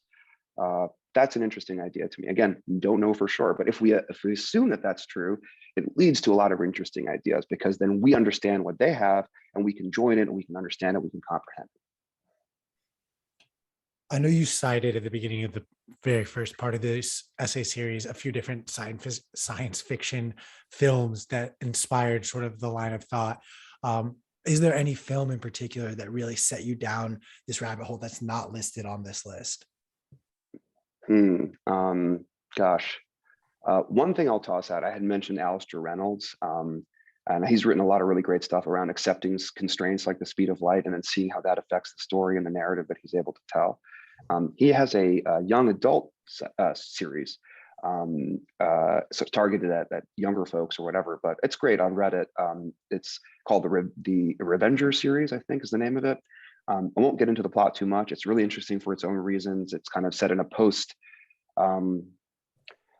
multi-post-apocalyptic solar system where all the planets have been turned into thousands or millions of small little space stations around the solar system, and people kind of go back and forth between them, and it's very interesting. But what's cool is that it seems in the series that it's increasingly about money, and you don't realize that when you first start reading the series, but it's one science fiction series that appears to be putting money and the way the money works and the incentives that are created by money kind of like center in its narrative or in the overall narrative arc of the series. It's not concluded yet, so I don't know where the story is going to go. I only just found out that it's about the money in like book 2, so maybe that's even a spoiler. But that would be one that I've been reading recently that I didn't mention earlier in the series that I think is really good. And also, Alistair Reynolds is just awesome. So more exposure to him is great. I always say thank you whenever a guest gives me a new book to add to my reading list. So thank you for that. Dhruv, where can our audience find you or learn more about you? So I'm on Twitter. I'm a little quiet, but I'm getting louder again. I've been busy at work, building Unchained out. You can follow me there. You can check out our blog, and we have a lot of great, much more applicable and normal content other than Bitcoin in space that is written by a lot of folks on the team. But I will be speaking at Bitcoin 2022 coming up here, I think the Friday of that conference, on a very similar theme. So Cosmic Bitcoin, I think actually speaking with David Bailey and a few other folks. So we'll have another opportunity to kind of get into these crazy ideas. Love it, guys. You know the drill. Use code YTMAG, get 10% off of your conference tickets so that Chris and I can keep our jobs on the other side of it. If you enjoyed this conversation, you'll want to hear Dhruv dive deeper into this. And of course, be sure to check out the essays that he had written as well. Dhruv, thank you so much for your time. Excited to get to actually see you and meet you in person in just 2 weeks. Thanks, y'all. Alrighty, guys. We're going to cut to a quick commercial break, and we are going to be joined by Anthony Scaramucci, and we're going to be talking Bitcoin with him. So stick around.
What is up, everyone? Thank you so much for sticking around and being patient with us.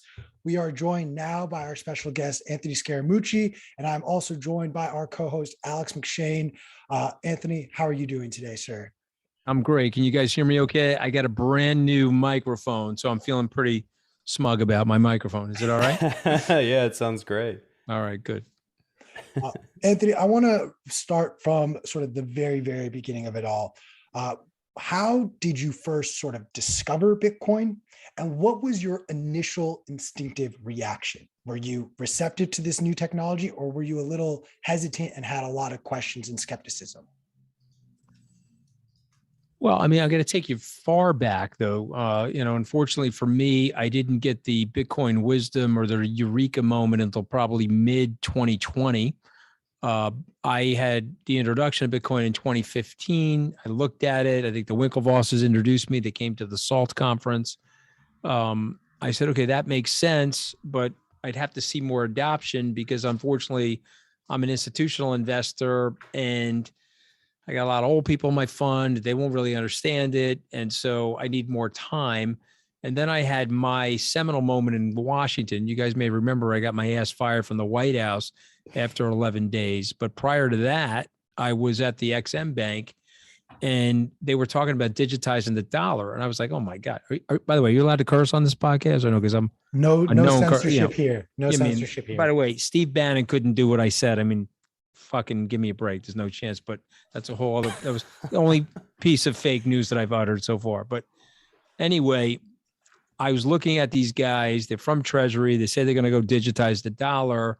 I was like, okay, I'm totally missing what's going on the blockchain. I got to get involved with the blockchain. I get fired. I go back to Skybridge. I buy the URL skybridgebitcoin.com and I lock and load on doing the due diligence. And then I say to myself, okay, I'm willing to do this if Bitcoin gets to 100 million wallets. That happened November, in my mind, at least. Glassnode would say this.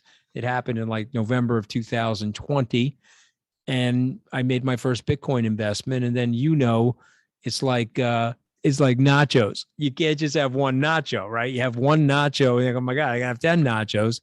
And this is the point. So I try to get my clients at least in the game once they understand it. They're like, what the hell am I missing? You're sure if you're listening to this and you don't own Bitcoin or other forms of this type of cryptocurrency, you're actually short it and you're going to get hurt because the world's moving away from your position right now. Second that. I'm a little curious real quickly if I can just ask this. What have, ever since you've introduced this to some of your clients, what have their initial reactions been? Has anyone, I'm assuming a lot of it is just the general FUD we hear, like the BS that I had one client try to fire me. I mean, you're fired. Okay. I've got big wirehouse clients. They're done with me. They hate my guts now and they turn me into a pariah. But one of my big clients actually out of the Middle East called me and was like, I can't believe you're doing this. It's totally irresponsible. Warren Buffett says it's rat poison and you are totally irresponsible. And you must have had like a screw loose or something like that. And I'm like, okay, but I'm telling you, we're doing this. And if you want to fire me, I'm okay with it because the opportunity is so substantial that whoever leaves will make up with it in terms of the appreciation, and so ultimately that was my decision. We've lost a lot of assets. I'm not one to BS you guys, but I do think that we're going to be rewarded long-term. Now, you tell me about Bitcoin. Are we in a Bitcoin bear market? The market went from 69,000 to 33,000. We're trading at 42,000. Or can you step back and look at Bitcoin and look at the scalability of Bitcoin over a 5-year period of time? I'm choosing to do the latter. If you're going to measure this thing minute to minute, or you're going to put your pulse and tie it to the volatility of Bitcoin, then you're not understanding Bitcoin. You're not understanding the fear and uncertainty of doubt was in the horseless carriage. There were guys walking around saying these things are never going to last. It's a fad. When the Wright brothers figured out the plane, there were people saying, well, that'll never have a commercial applicability. No one's going to fly inside a plane. And then, I can take you through every stage of technological adoption where everybody said, well, that's not going to work, including the internet, where Bill Gates called the internet a fad, and he had to reverse his position and start to create the Internet Explorer. And so I'm going to leave you guys with one thing, because you're young guys. I'm looking at your faces. You're young. I'm going to take you back to 1997. Perhaps some of you were born or not. We used to have computers that were like big boxed computers, right? We didn't have flat screen computers. They were big boxed. And you had to dial up to the internet. Okay. So they were whirring and purring. And then the internet dialed up, and then you were on the internet. Then it took 35 seconds to load your homepage. And you were probably on AOL when that was going on. And if I came to you from the future, let's say you were doing that in 1997, and I arrived from 2022, I had my little Skybridge Bitcoin vest on, and I came and I tapped you on the shoulder. I said, hey, let me tell you, you're having a hard time loading that web page, and you're about to buy that first book from Amazon. But you know what's going to happen? 25 years from now, there's going to be hundreds of millions of people streaming 4K video at the same time on the internet. Okay. And that's where the world's going. Okay. Imagine the commercial jet airliner today and the first Wright brothers plane that took off at Kitty Hawk. Okay. So where are we with cryptocurrency and the blockchain? It is 1997. Web 1, 1997 is Web 3, 2022. And so I don't want the clients to miss it. I want the clients to get invested, ride the vomit comet of volatility, okay, but recognize that there's a huge upside, leverageable upside for them if they can stay patient and disciplined. 100%. And I have to agree with your assessment that Bitcoin should be looked at on longer time scales, not just because it benefits us to see that appreciating price, but because it's fundamentally programmed to inflate according to a certain schedule and eventually, as we all know, stop. There's this terminal inflation rate, and there's this very important process of halvings, where the amount of Bitcoin that gets issued, the block subsidy, is halved every 4 years. It so happens to coincide with the political election cycle here in the United States, but you'll find that anyone who's held Bitcoin for more than 4 years has never lost money. So, my 2 cents is, if you're going to buy, look to hold for at least 4 years. But I guarantee within those 4 years, you'll come to recognize Bitcoin as, one of the strongest assets that we've held. Let me ask you guys something, and just curious to get your feedback. Next halving cycle is February 2024. Do I have that right? Okay, So where's Bitcoin? You're 2 years out from the halving cycle, roughly 23 months. Where's Bitcoin? Now remember, Bitcoin's going to go from 900 coins a day to 450 coins a day in 23 months. And you will likely have a cash ETF, which, if you look at that Fidelity research report, that causes a game theory situation where every single big commercial bank, money center bank, has to have their own version of that cash ETF. You only have 21 million coins, and you're going from 900 a day to 450. So Alex, let me ask you, where is Bitcoin in February 2024? I'm going to give it a broad range. I'm not much of a prediction guy, but I would say between $100,000 and $500,000 per coin. Okay. And I'm thinking of a terminal price, right, with that 21 million coins of 5 to 10 million US dollars. If the dollar, if we stop printing trillions of dollars, that could be greatly elevated. Who knows how much they're going to print in the next 2 or 3 years. Yeah, well, no, we have a minor catastrophe going on right there, but I'm going to give you guys some good news, and I want you guys to think about this. The United States is way stronger than all of us thought. And let me just give you why, okay? We have this unbelievable military. Yes, we had some setbacks in Iraq and Afghanistan, but you got to look at that military footprint compared to, let's say, an adversary like Russia or China. Number two, the dollar, you can't underestimate the dollar. Now, maybe Bitcoin will supplant the dollar someday or some other currency, but there's no fiat currency right now that could supplant the dollar. There's no way. Okay. And the dollar has entwined itself in all other 200 nations. And then look at what the United States was able to put together in terms of a coalition as it related to the Russian-Ukrainian war. So to me, I don't want to underestimate the United States and the power of the United States. Having said that, we took the Fed's balance sheet from like $1 trillion to $9 trillion since 2008. And I know that that's not sustainable, guys. And I'm going to explain to you why, because it enriches very wealthy people. Okay. And it hurts the poor people, because if my dad, who was operating a crane for 42 years, he made his money off of his time, and you gave him a check, and let's say he was able to save $10,000, well, his purchasing power this year versus last year is $9,200. And then next year it's $8,400.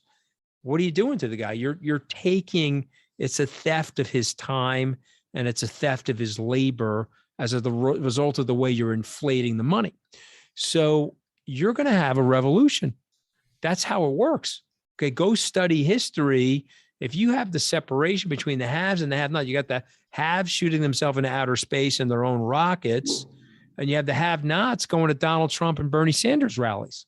So, if we don't stop that, okay, that puts us on a collision course with what always rhymes in history, which is a very large population that's discontented. So let's assume, for the sake of this conversation, that we can fix that. Let's say that we have political leadership, a change in baby boomer political leadership, who suck, by the way. Baby boomer political class absolutely sucks. And I say that as a member of the baby boomers. These people are narcissistic, bunch of jackasses, only care about themselves. They're there to preserve their own personal power, not to serve the interests of the public. But let's say we get your generation involved, and they're more practical, and they're more public service oriented, and they're going to come up with policies that are right or wrong policies as opposed to left or right policies. Then your numbers are low on Bitcoin. Let me explain to you why. Because you're going to have to inject something like Bitcoin into the system to create guardrails and to create fiscal discipline for the lunacy that's taken place over the last 35 years. Anthony, I want to push back on some of the things you're talking about right here. I want to start first with the idea that, let me preface this. I'm a US citizen. There's no better country in the world than America. We are not the dominant nation in the world, nor have we been for some time. Right now, the perfect example is during this Ukraine-Russia conflict, we are not involved in peace talks. That is primarily happening through the guidance of France and Israel. That right there, to me, signals that the rest of the world no longer looks to us as leadership. My second point to bring up is the fact that about 22 years ago, Saddam Hussein and Vladimir Putin attempted to debase the US dollar as the global reserve currency by introducing the petro-euro. And Iraq has been trading their oil for euros ever since. Right now, we're watching Xi Jinping and Vladimir Putin try and introduce the petro-yuan, and in another attempt to debase the dollar.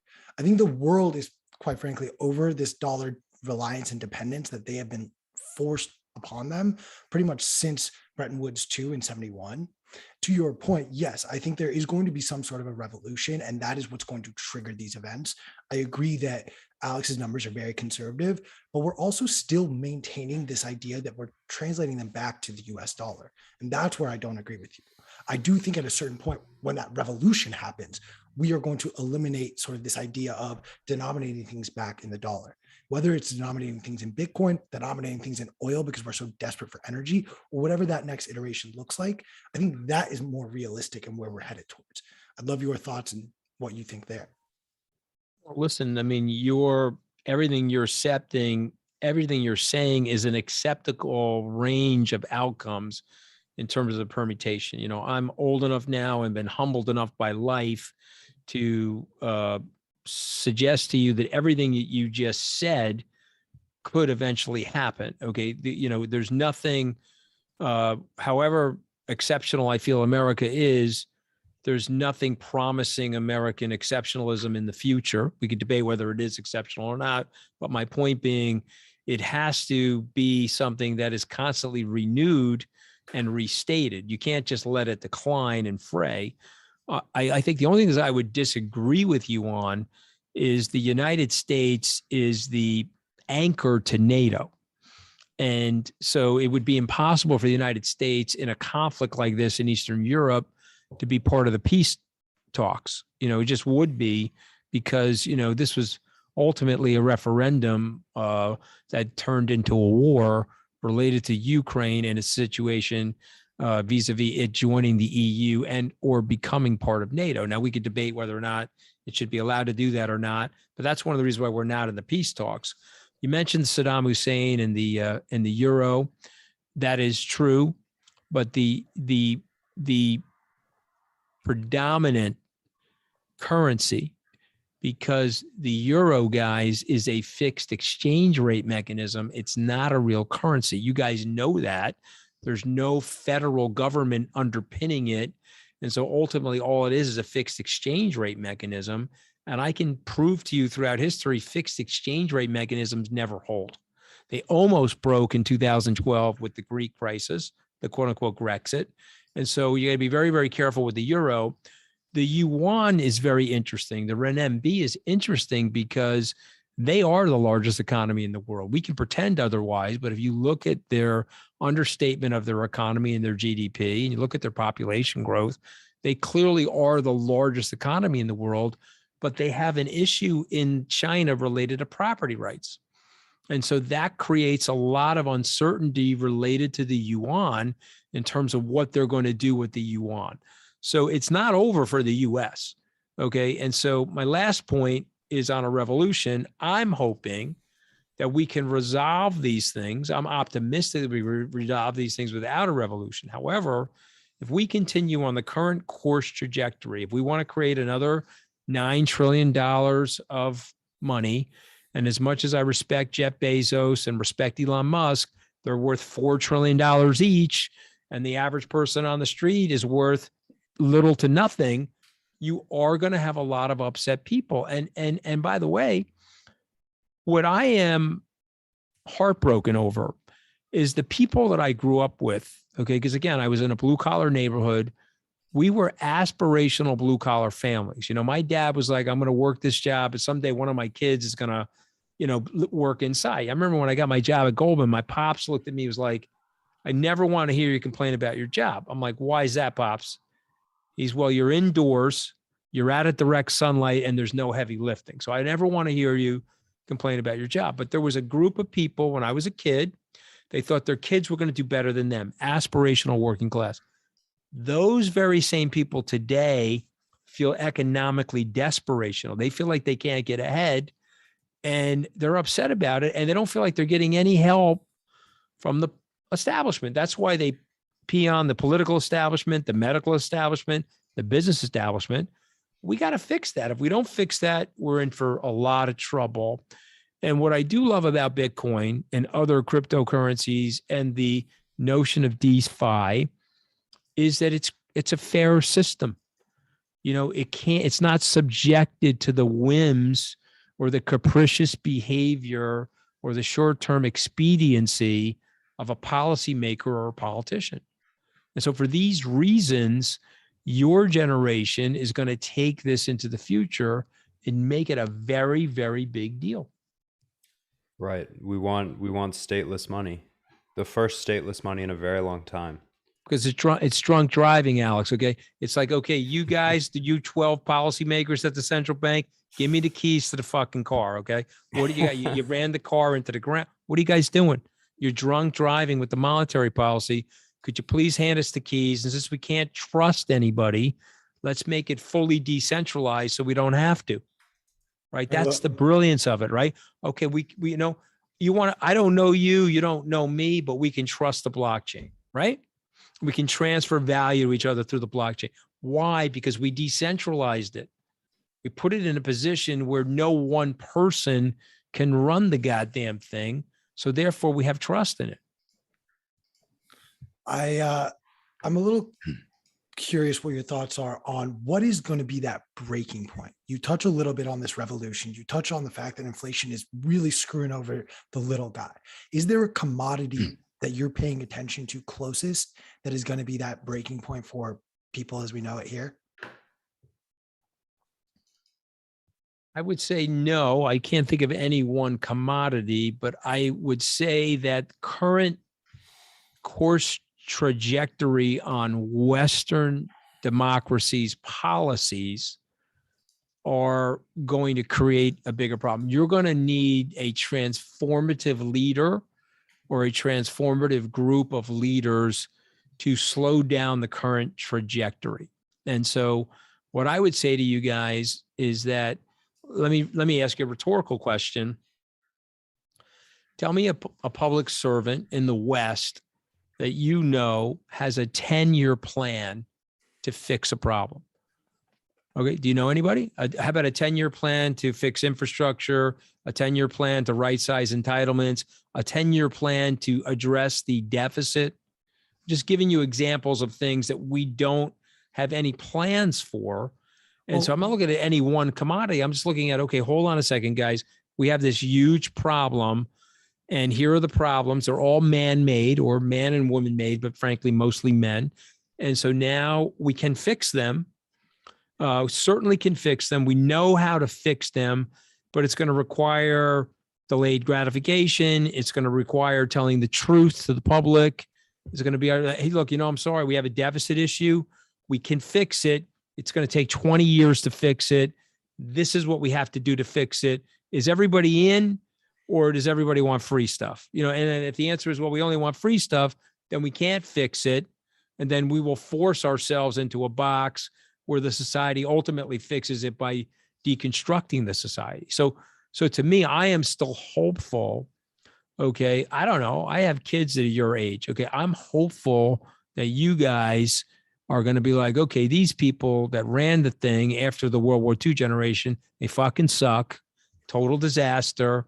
So, but let's figure out how we can fix it without having a, revolution or some type of seismic turnover that will cause too much damage and hurt to people.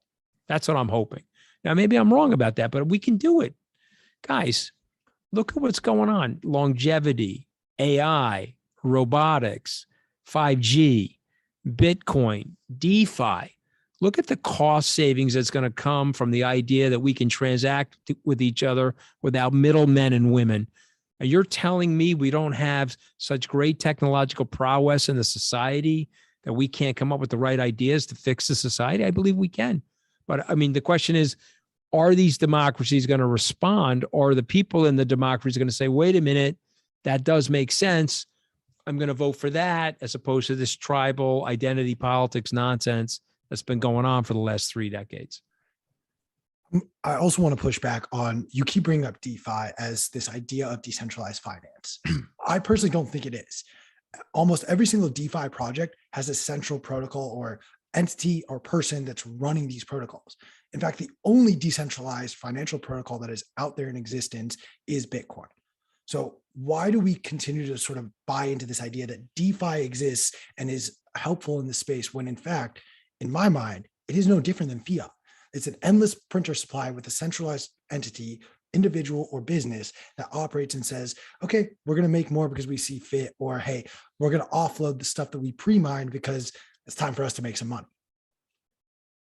I mean, you're like a real contrarian bastard, though, no? I mean, Jesus, boy, you fucking push back He's on every coming in fucking hot today, man. I mean, Jesus Christ. Okay, but let me just say a couple of things. Let me further your argument. Let me bolster your argument for a second. Well, then Bitcoin's not that decentralized either, because you're going to, a lot of Bitcoin's held on an exchange, which is quote unquote centralized, right?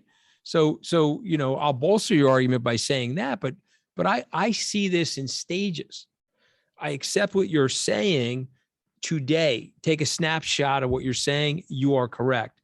I'm trying to do what I asked Alex to do, is look out over a 5-year period of time. I'll use that analogy again about the 35-second download of the web page. You see, I think it's moved. The blockchain moved. Then we got some centralized things like Kraken, FTX, Coinbase. You could describe many of them, central, Ethereum with Vitalik. I got all of that, but I think it's moving in a phase. I think over the next 3 to 5 years, there'll be more DAOs. There'll be more opportunity to create that peer-to-peer experience without the central authority. Now, maybe I'll be wrong, and maybe it won't be the case, but it feels like it's going to be. And by the way, it doesn't have to go as utopian as I think it could be. It just has to go a little bit better than it is right now for this to be the opportunity of our lifetimes. You can push back. It's okay. I know I was teasing. You can push back. You can say I'm full of shit. I'm being scolded in the chat. You can try to pull a Steve Bannon move on me. Whatever you want to do. Go ahead. No. I'm having a very good day. I'm in a great mood. Whatever you want to do, you can pull anything you want. Look, I will say this, and then I will hand it off to Alex, but I absolutely think you are far more qualified than Jerome Howell or any of the bozos we have running the money printers down in DC. So I appreciate your color. But they would never let me do it because you're not going to listen to them.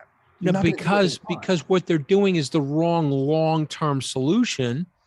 So I would say, guys, I'm really sorry. This is the wrong long-term solution. But, Trump railed on Jerome Powell when he didn't open the spigot. Elizabeth Warren, who I think is the stupidest, smartest person I've ever met in my life. I mean, you can't really be that much more stupid with that high of an IQ. She wouldn't let it happen. You have to look at the thing for what it is. You got to say, okay, Mr. and Mrs. Public, if you want to make the society fairer, we're going to have to delay some gratification and take some pain to get this thing right. Paul Volcker did it. Okay.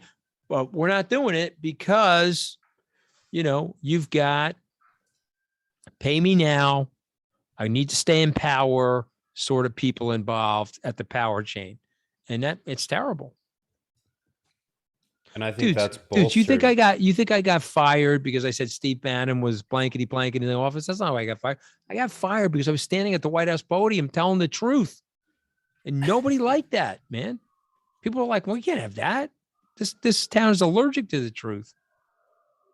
So I'm cool with it. It never bothered me. I took it like a man. But, your generation, you're going to have to fix the problem, man. Because my generation sucks. We didn't do anything but make the problem worse. I appreciate you taking responsibility for your generation's actions. Yeah, I mean, I'm part of it. And you know why I'm part of it? Because a large group of people in my generation were politically apathetic, including myself. And so and these guys, what they did was they split the country. Let me ask you something rhetorically. Are you in a real democracy if the candidates themselves can pick their voters through a process known as gerrymandering? I mean, give me a break. Okay, so what they did was they said, let's make everybody nuts that's in the middle and normal. We'll get them not to vote. Okay, so voter participation goes down below 50%. Let's hype up the extremes. Those people will turn out. And let's slice out the enemies from our district so that we can stay perpetually power. And oh, by the way, if we're Chuck Grassley, Nancy Pelosi, Joe Biden, Donald Trump, let's stay in power till we're 210 years old. Because we don't want to have anybody else have any say in this. Let's just see if we can keep ourselves in power until our dying breath. Okay. And then we'll make fun of Joe Stalin for doing that. But we're doing that. What are you guys doing? Why don't you give somebody else a chance to try to fix the problems that you created? So I think you can see why I'm not that welcome in Washington, right? I mean, because they don't want to hear that, right? Come on. Do they want to hear that? They want my money. They want me to shut up and go in the corner, and they want to do things that are going to help my business. But the truth of the matter is it's not helping my business if it's hurting the society. I don't want to live in a barbed wire McMansion in a security compound while my fellow neighbors are suffering. I don't want that for myself or for my kids.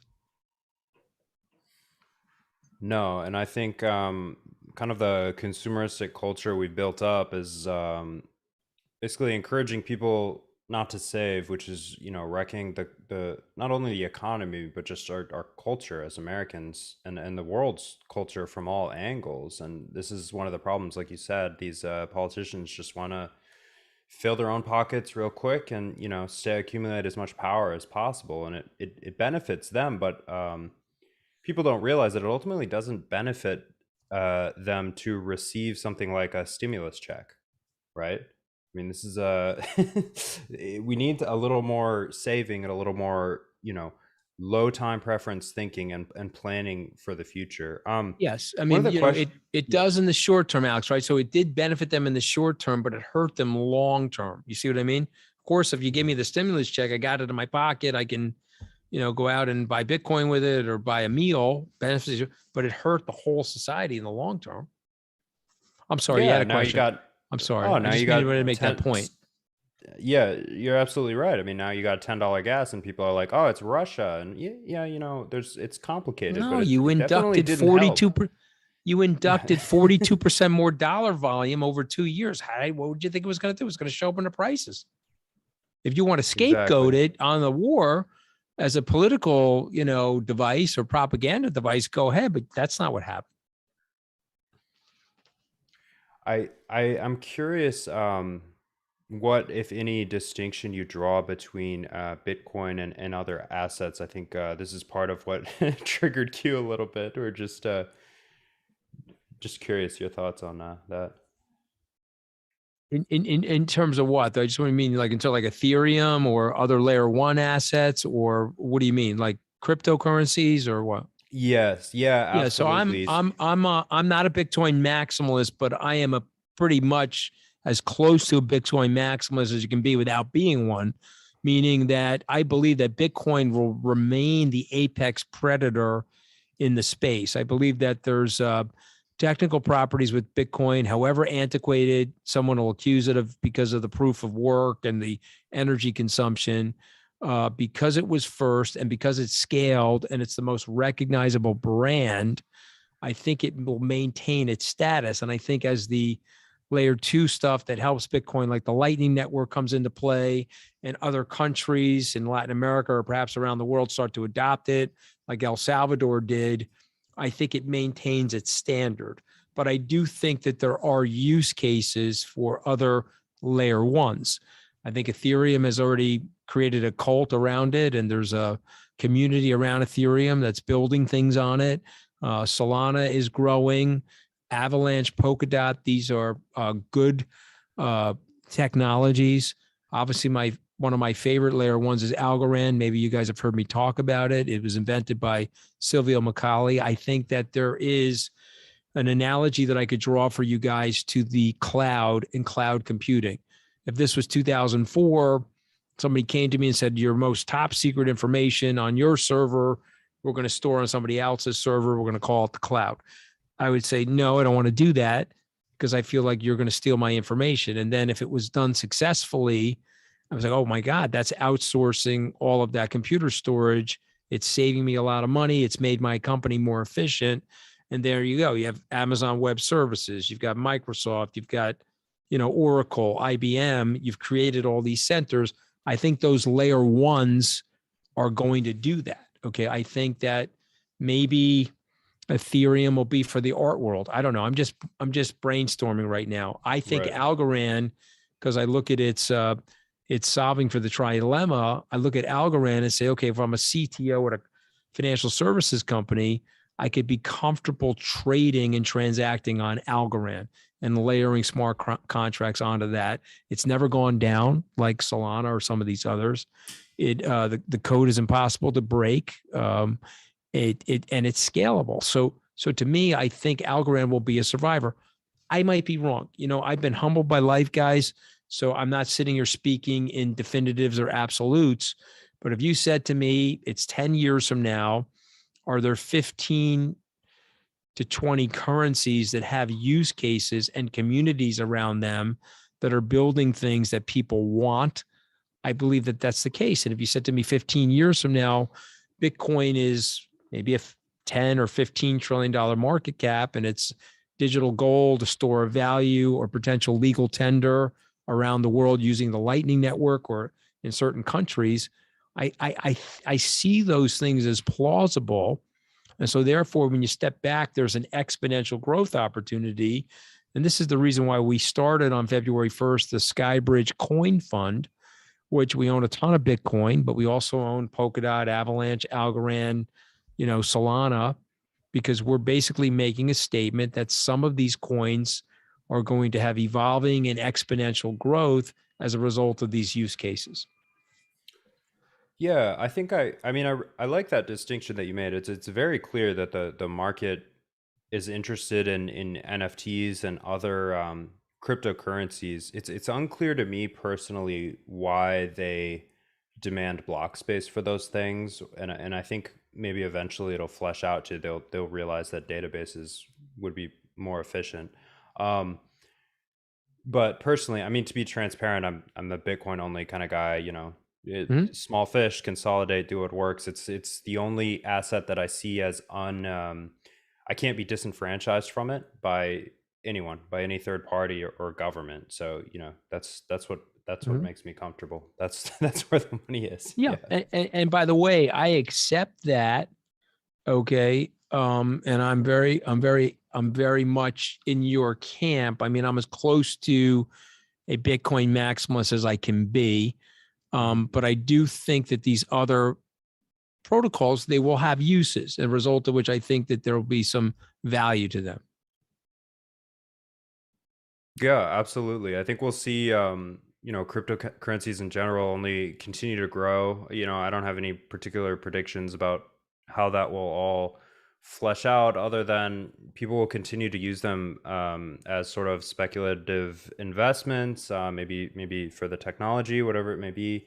And I think eventually they'll come to be regulated as securities, whereas Bitcoin, I think, will continue to be treated as a property, as it should be.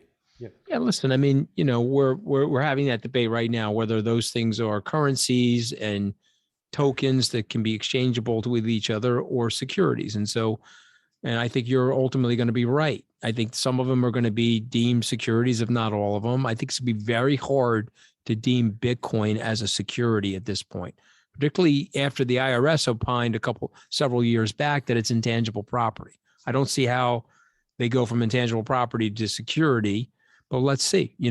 Here's the thing, none of us know.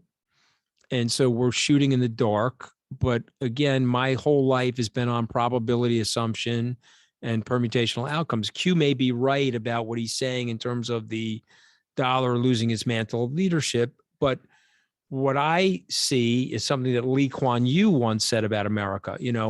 America is in constant renewal because America is based on an idea. The founder of Singapore said, don't be so quick to bet against America, because you can come to America from another country and you can assimilate and be American. Sure, there'll be racism and there'll be levels of discrimination, as there were from my Italian-American grandmother. But my point being, you can be Italian-American, you could be British-American, you could be Chinese-American, but it's very hard to go to China and become American-Chinese, or Japan and become American-Japanese. And so it's an idea. And so his point was, if it's handled properly, and this is a big immigration issue that we have to deal with, you can always have capital, intellectual capital, flying into the country, fleeing other governments, if it's handled right.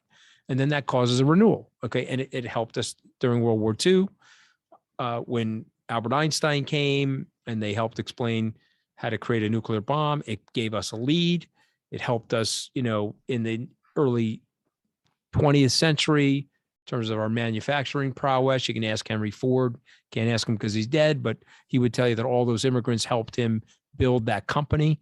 And it can help us again. I think we have to drop our fear of the immigration and all of that race baiting that goes with it.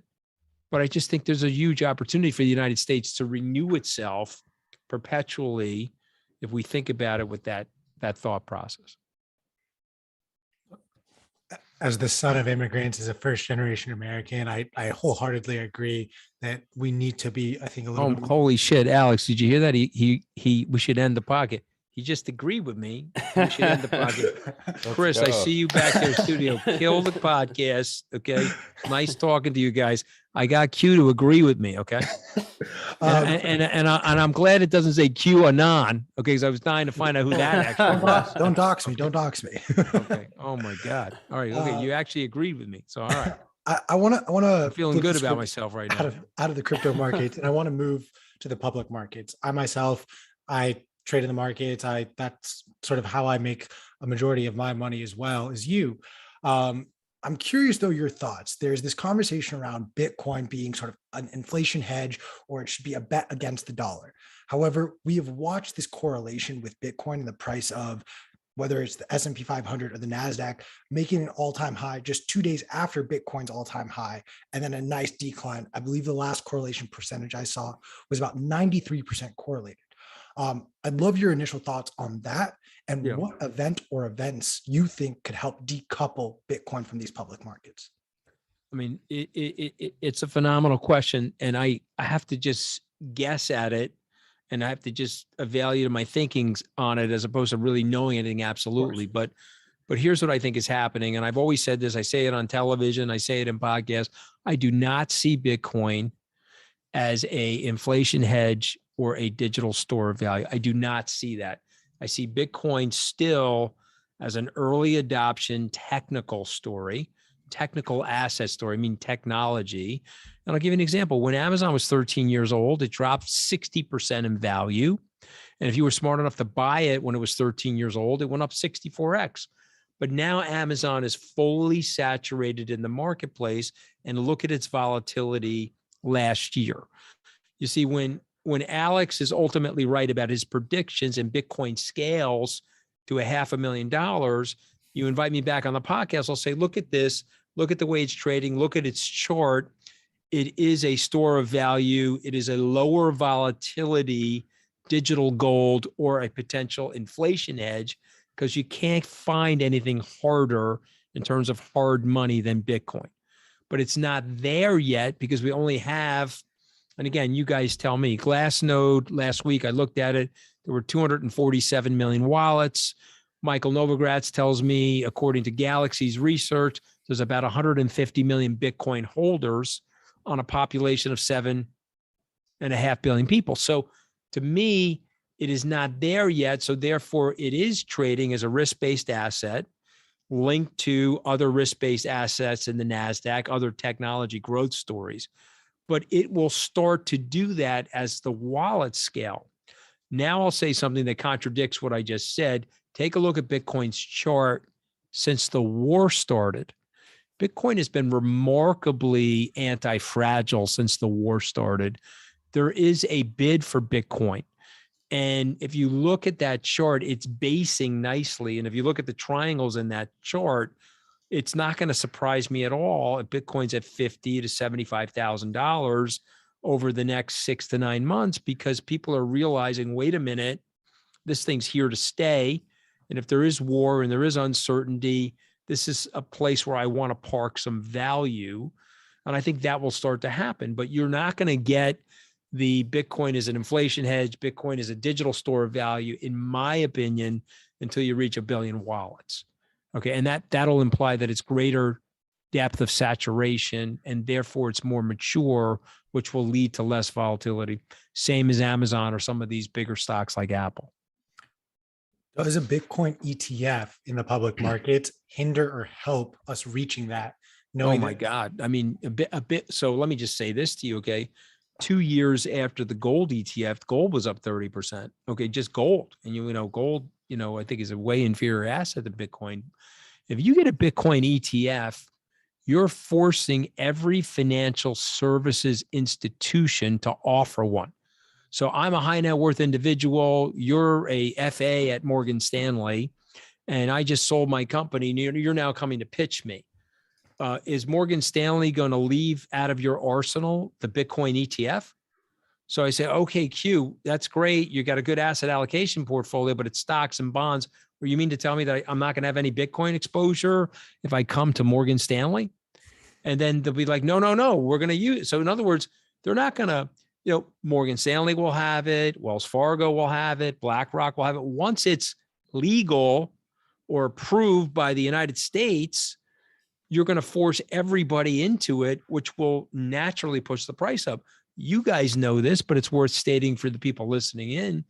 Bitcoin is the only thing where when the demand increases, you cannot increase supply. You like my stock known as Apple, Amazon, American Express, let me issue more stock to you guys. Let me increase the number of shares in the flotation. I can't do that with Bitcoin. But I'm telling you right now, you're telling me there's a cash ETF? And so all of a sudden, all that regulatory fear and uncertainty and doubt has been blown up by the origination of this cash ETF. You're gonna flush these people. They're gonna have no choice. I may hate Bitcoin and I may think it's the worst thing that ever happened to the civilization or rat poison squared or all the stuff that I've heard. But God damn it, I got to have it in my portfolio to sell to people. Q, I bet you agree with me on that one too, though, right? You probably do, right? Yeah, I do. Bit, I right? mean, it's hard to disagree with that. Right.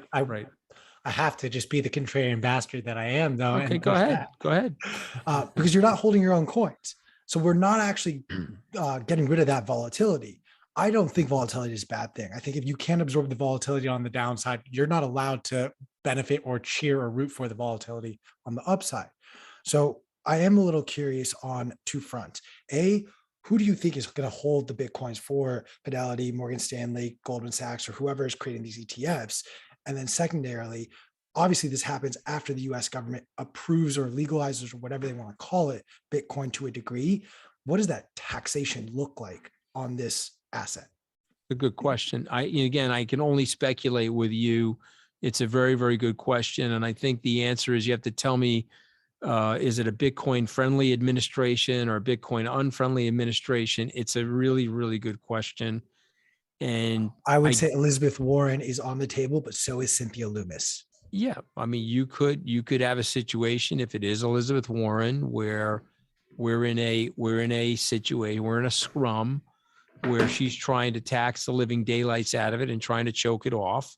Won't kill it. It'll just force it into the hands of our adversaries, and it'll force it into the hands of Bitcoin friendly markets. You guys know how that works. It's not like, oh, okay, moving on. You know what I learned the other day? The volume in China. So Bitcoin is banned in China. They kicked out all the miners. Do you know that 10% of the Bitcoin transactions globally are happening in China? So you're not going to be able to get rid of this that easy. It's not like it's just going away, guys. Not going away. All press is good press. So we'll see. We'll see. But I don't see it going away, and I could be wrong. I'm also curious your thoughts on this conversation that we see happening around the world where different nations are looking at Bitcoin as sort of their opt-out of the US dollar. At what point is there a certain nation like Russia, for example, that if they take some sort of legislation that is pro-Bitcoin, that will trigger some sort of a response out of the US? Good question. So can you give me a little bit more flesh on the example? So what would Russia do? So as of now, not now, about a month and a half ago, Vladimir Putin reneged on their finance minister's stance where they were trying to force out Bitcoin. Vladimir Putin came out and said that we have such a competitive advantage with energy that we need to capitalize Bitcoin mining and we should be a hub for it, and is forcing through legislation to legalize Bitcoin, not make it legal tender, but simply legalize it. Would an action like this cause DC right now to respond, and in what way? So I'm going to say something very cynical. Okay. And again, I'm just making a guess. I'm going to say no. I am going to say, however, that there is a descending horde of lobbyists that are pro Bitcoin. And I think they're going to start throwing money at politicians. I also think that there is, you guys have all heard of a DAO. I call it a DLO, a decentralized lobbying organization. Okay, what do I mean by that? According to Coinbase, I guess there's 75 to 85 million accounts on Coinbase. You guys may remember last year, they tried to put language in the infrastructure bill related to Bitcoin. Some were favorable, some were negative. Both got destroyed by that decentralized lobbying organization because the phone calls were coming in left and right, scaring the bejesus out of the elected officials. And so if you got 50 to 70 million people owning cryptocurrency, they may end up as one issue voters queue, and so I think nothing from Russia or nothing from an adversary is going to change people, but what would change their minds? Voters, voter interest, and lobbying. And I'll make a prediction here. There's going to be so much money that hits these pro-Bitcoin candidates in 2022 and in 2024 that our next two presidential candidates, Republican and Democrat, whoever they may be, will both be pro-Bitcoin in 2024 because of the money. Okay. And so I do believe that this will happen and this will cause a relaxation in regulation. And that's just the nature of the beast, not to sound so cynical, but that's the nature of the beast in Washington. I'm curious because you've done a lot of work on both sides of the aisle as far as campaign financing goes and just general financing. Mm-hmm. What does Bitcoin offer new opportunities in campaign financing that is either good or bad in your view? I'm a negative on the way the campaign financing is now in general. Okay. And what do I mean by that? So the Citizens United, which was a Supreme Court decision, basically said if you're a multi-billionaire, it's your First Amendment right to spend your multi-billions exercising your right of free speech, right? So I can put up Q for president, Alex for governor. I can do it all day long. It's my money. And I'm negative on that. Okay. I think that that's the Plessy versus Ferguson. And that's a 1890s Supreme Court case where they were litigating over how to treat blacks and whites in a classroom or blacks and whites in the society. And the Supreme Court said they should be separate but equal. And the minute they did that, they created this massive amount of discrimination and massive amount of unfairness. And I think that that's what we did with the campaign finance. We made it separate but equal, but some are more equal than others if they have money. And so I think we have to have like a Brown versus Board of Education, which was a reformation decision that broke Plessy versus Ferguson, and we integrated the schools. And I think we have to make the campaign finance fairer. Now, to answer your question, could Bitcoin do that? Absolutely, because if it's tied to the blockchain, you guys know that ledger and that store of value, transfer of value is arguably the most transparent in the world. And so, yes, it could be helpful. I'm going to say something that's not going to sit well with half of our audience. I'm hard pressed to believe that Roger Stone's Supreme Court is going to allow for campaign refinancing to allow the wealthy to essentially not participate in the ways that they are. Mm-hmm. I'd love your thoughts on just listen right now. Listen, I agree with that. Remember, it took 70 years to reverse Plessy versus Ferguson. I don't think it's going to happen overnight. You're just asking me what I think has to happen to make the society fairer. I agree with you. Yeah, no, I mean, think about this. The Republicans did a very good job of exploiting the tyranny of the minority. And let me just explain that quickly to your listeners and viewers. There are 4 senators in the combined states of North and South Dakota. They have the population of the island of Manhattan, roughly 1 million people. Yet there are 4 senators in our 2 most populous states, Texas and California. So what the Republicans did was they exploited the Republican nature of the democracy, right? Remember what the founders said. They don't want mob rule. They wanted some minority protections for people, not that are black or brown, but people that were in the minority as it related to the popular vote, which is why they gave Rhode Island 2 senators and North Dakota 2 senators. But look what the Republicans did. They exploited that. Then they used the gerrymandering, and you now have the tyranny of the minority. Okay, so even though if you look at the population, it's a blue population, and it's primarily a Democratic population, it's been controlled by the Republicans in the House and Senate for many years. I mean, it flipped over in this last election due to the idiocy of Trump, but in general, they have been able to control the card table because they exploited the rules associated with the game of playing cards. You see what I mean? And so I don't know, is that going to last forever? Will there be any more constitutional amendments? This current group of people is doing everything they can to prevent constitutional amendments. We've had 27 amendments since the country was born.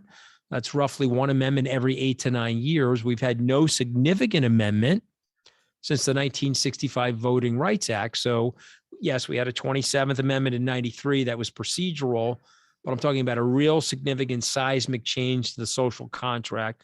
Last one was in 1965, 57 years ago. Does that make sense to anybody? It shouldn't. We should have other constitutional amendments. One should be about the gerrymandering. Okay, guys, you're not allowed to pick your voters, okay? The voters pick you guys. You don't pick the voters. And we should make the districts look more like the geometric shapes that all of us could recognize from ninth grade geometry. Right now, they're like jigsaw puzzles and surgically micro sliced. Guys, what are you doing? That's not in the spirit of the thing. Okay. And then, they gutted the Voting Rights Act in 65. Look what they're doing. Keep changing the rules, keep moving the goalposts.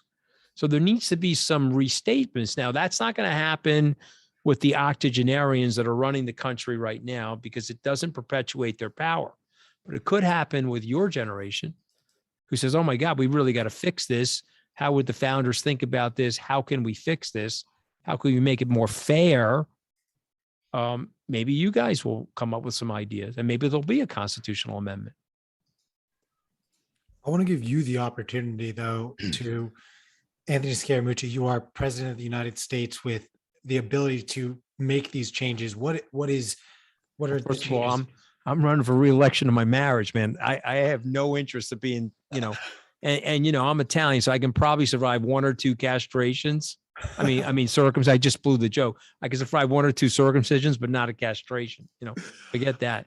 But if I had that opportunity, let's say I'm a realist, I would know that the current personnel in the Congress are not going to allow me to recommend and make the changes necessary. So I would spend my term on the road talking to the American people. That's what I would do, because I would use the bully pulpit of the presidency to get out there and explain to the American people the forces that have been in play that are actually hurting them, that are actually benefiting the career politicians. And I would ask the American people to think about that. And then if they were on board, let's put in some changes. And I'll remind you guys that nobody in the establishment wanted Uber. No regulator wanted Uber. Why did Uber win? The people wanted Uber. See, I think it's the same thing with Bitcoin. The regulators don't want Bitcoin. The American Banking Association doesn't want Bitcoin, but the people want Bitcoin. So if I were president, okay, and let's assume that I could keep my hair, although I probably fucking lose it due to stress, but let's say I was, my number one objective would be to meet with and speak to as many people as possible the truth about the problems, and then offer them an idea how we fix these problems together. Okay. And that would scare the life out of these people in the establishment. They would be running for the woods or trying to take my head off, or they would have some fake, nonsense on the internet about me and, all that stuff that they do to try to kill you in politics. I was in politics for 11 days. I was Tony Soprano on the Potomac. I was a Jersey Shore cast member. They were driving, they were doing everything they could to characterize me and to two-dimensionalize me so that they could delegitimize who I am and what my ideas represent. You see, and they have to do that because they're not going to win on the facts. So the first thing they teach you in law school in trial advocacy, hey, if you can't win on the facts, attack the person. You have to have an ad hominem attack You have to destroy that person's character and their dignity in the eyes of the jury, and maybe you'll win on the emotion as opposed to the objective facts of the case. You see what I mean? So that's the MO. Like, holy shit, we don't need this guy. Let's do a Washington number. You know how many guys show up in Washington, bright-eyed and bushy-tailed with fresh ideas, and these people say, okay, let's gut this guy like a fish, or Hey, that woman like a fish. I went to George Washington. Plenty of those Right. bright-eyed kids are still there that I went to school with. Yeah, but they've been jaded though, or they've been corrupted by the process. You know Oh, that. absolutely. You know Absolutely. that. I was the least politically active student at the most politically active school in the country. I'm curious your thoughts, and I have to ask it while I have you, being the bastard that I am. In your experience in the White House, what was something that you just absolutely couldn't stand, or kind of made it easy for you to accept walking away from it all? You know, it's a different game. You know, this is a money game. I mean, you know, Wall Street is brutal until you meet the people in Washington. You know, at least we're on the green team. You know, we you know, like let me put it this way, Q, let's say you hated my guts, but there was $1 billion on the table and you had a fake liking me to split the $1 billion with me. You're going to fake like me and we're going to get $500 million each. But there's no incentive in Washington, right? You know, so they have to play the lobbying game. They're making 170,000, 200,000. They will stab your eyeball out with an ice pick and they'll put it in their martini glass. So your eyeball's now sitting in their dirty martini glass and they're talking to you. Your eyeball's in the glass, you're bleeding at the table and they're talking to you like, what are you having for lunch? I've never seen people like this before. You know what I mean? They're to your face to tell you how great you are. And then they're dropping a dime on you to a journalist that owes them a favor to say that you're a bad guy. You know, you come on, you know. Okay, so that's the machine in Washington. Somebody like me, I don't have time for that. I don't have a bid for that. You know, I've got 40 or 50 people here I got to take care of and make sure I make payroll and pay their healthcare insurance. You know, and I want them to row the boat together with me. In Washington, they had one gun out here and they had one gun on the other guy. I want the guns out here. You know, it has to change. You have to force a cultural change, and that's going to require your generation to put good men and women in Washington that will force the change. And again, maybe you'll get some people out there speaking to people honestly in the prairie and in the inner city, wherever, and people say, you know what, that's the direction we have to go in. No more of this jingoistic nonsense that these focus groups are saying that these politicians should say. If based on the system that we have now, where money essentially can buy you votes and you can dictate sort of the status quo as is, if any bright-eyed person like Alex or I were to try to campaign from our home state or even from wherever is just a layup win, at a certain point, wouldn't Washington still block us out? I think so. Yes, I think so. Yeah, I think so. I mean, again, it's going to require a very big something's going to have to happen. You know, there's going to have to be a group of people, a political action committee that's dedicated to right versus wrong, supports candidates that are independents. You know, you could really crush these guys, right? You only need 10 people. You get 10 senators that are independent and are not beholden to either caucus. You killed these guys. You force them into the middle, into making compromise and doing the right thing. You know, you don't have to win everybody. You just have to liquidate the extremists by getting more independents involved. Do you think in this iteration of it, do you think a third party could help appease that at least? And They'll never allow it to happen. They have such a strong duopoly. Ross Perot in 1992, he used his own money to create a third party movement. He got 19.9% of the vote.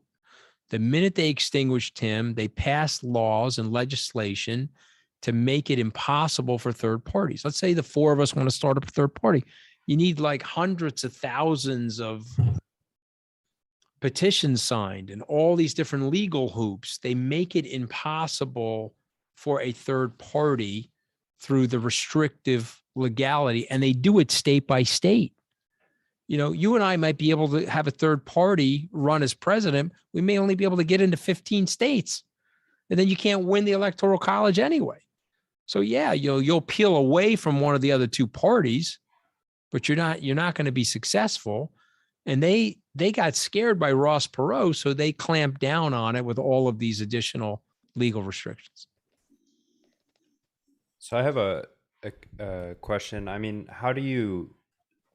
what do you think about the kind of libertarian-minded, free market, anarchist Bitcoin ideals that seem to bubble up with a lot of Bitcoin maximalists? You think the only way to take on this system is from within, or as you said, something's got to happen? I mean, I don't, again, these are great questions, Alex. I don't know the answer. I will say to you, history is on the side of Bitcoin. I will say to you that libertarian concepts and ideas, by and large, people want to be free. The way an autocrat wins, or the way it works for an autocrat, is that they force people into a zone of cynicism where they're like, oh my God, Vladimir Putin's running this thing with a couple of cronies, and I better toe the line or he's going to hurt me and my family. And so they get into the humdrum of that quiet desperation and they go forward. But if that person gets a glimmer of hope or a glimmer of freedom or a glimmer of opportunity, they will move towards that light. You see what I mean? And that's why Bitcoin is so scary to autocrats, right? Now maybe it won't be scary to the Russians because they need it now because they've been taken off the Swiss system. But still, you got know your customer, right? And you got all that sort of stuff that you have to do, the AML stuff. It's going to be very hard for them to move the stuff over Bitcoin. You guys know that. So the point being is, these types of concepts and these types of ideas, they further the cause of liberty. But you have to break the cynical cycle to get people adjusted to it. I have to apologize to you guys. I have a 4:15 that I got to get on, but I appreciate all the time, and I'm happy to come back on. And even if you have Q on here, Alex, beating the shit out of me, I'm happy to come back on. All right, because he's a very smart guy. He's a very smart guy. Thanks so much. But listen, I mean. But here's the good news, okay? The good news is there are things out there that should give you hope. This type of technology going around these people that are obfuscators of the future and obfuscators of innovation. And I'm excited about it. I'm excited about the opportunity. You should be too. We don't need to be cynical about our future. There's too many good things happening. Let's get through this war. We've got a lot of plans in place to incentivize people to reduce their carbon footprints, which hopefully will make forget about whether you believe in global warming or not. I'm not here to litigate that. I just want the air to be cleaner for my kids. You got large amounts of asthma in these inner cities. That's irrefutable. Okay. We want to debate the climate change. That's fine. Make the air cleaner so they don't have the asthma. That's what I'm about. So, all right, guys, I got to hop, but thank you for having me. And I'm holding Alex McShane to his Bitcoin prognostications, okay? I'm holding him, particularly to those higher numbers. The higher numbers are the ones that are going to hold him to the most. You got it. 500,000 in 3 years. All right, guys. Thank you very much for your time. Thank you, guys. Thank you. Take care. All right, guys, we'll cut to a quick commercial break really quickly, and then I'm going to force Alex to stay on with me for a little bit before we sign off for today, guys. So stick around. Hope you enjoyed it. I sure enjoyed being called a contrarian bastard by the mooch.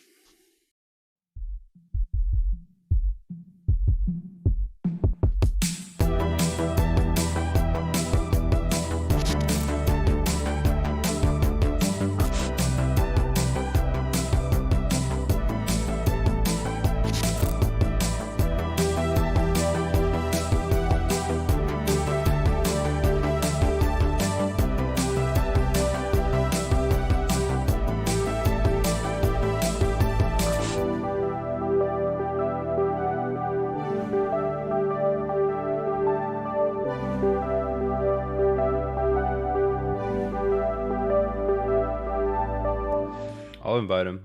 What is up, guys? We are back. It is now hour 3:15. We're still talking. My voice is still here, and I'm still joined by Alex. Shade, how you doing, buddy?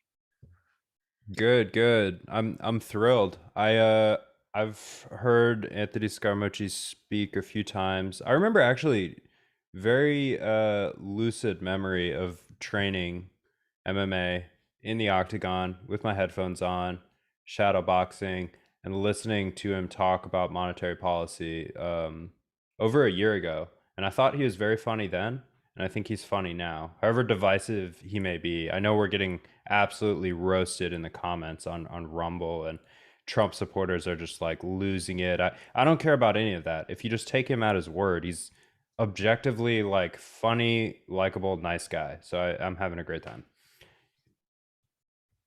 I mean, it was a blast. I thought his perspective on a lot of things were great. I mean, he's very calculated in his responses, and justly so. The man is a market mover, both in the public markets as well as with Bitcoin. So he definitely had to. We asked a lot of speculative questions, which he had to give sort of his opinion on. I am curious, though, to see sort of the adoption. He's one of the front runners to push forward a Bitcoin ETF. So I'm curious to see how it transpires and what it looks like and how close he is to sort of his assessment. I don't know if you have any thoughts on that.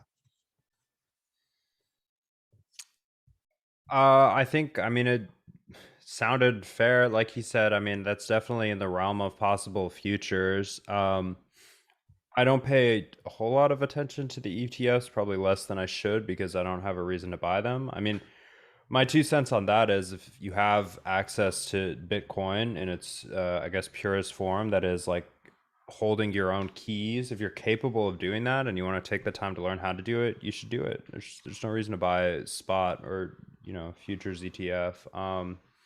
If you're an institution, what's that? The pushback I want to give you there is there's over $1 trillion tied up in these retirement accounts that can't access Bitcoin. So as a result, it gives those people and those accounts access. Right. And that was what I was going to say is if you don't have access to no, it's all good. That's like the logical, conclusion to this.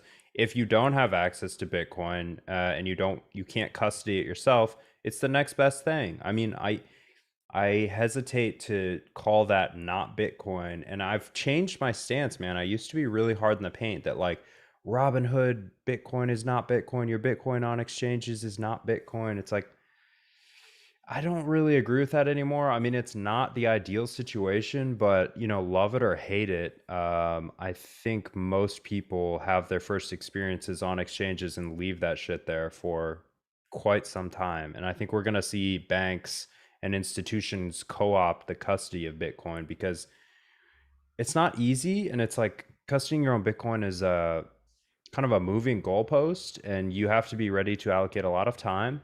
Not very much money, I would say, but a lot of time and education. And I just don't think people are willing to do that to use money, right? That's the biggest issue we have with adoption now is people are just like, I don't want to learn. This isn't money. Like, I have to learn about this. This one's green. I'll just use this. It's like, it's just too many hoops to jump through. So I think it's more helpful to say, look, no exposure to Bitcoin at all is the wrong answer.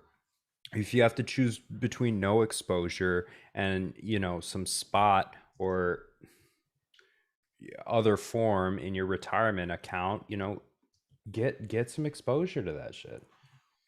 I mean, there's also another point too that we didn't really dive into with him, but for a second we did. The idea that there are only 21 million Bitcoin, and that is fact.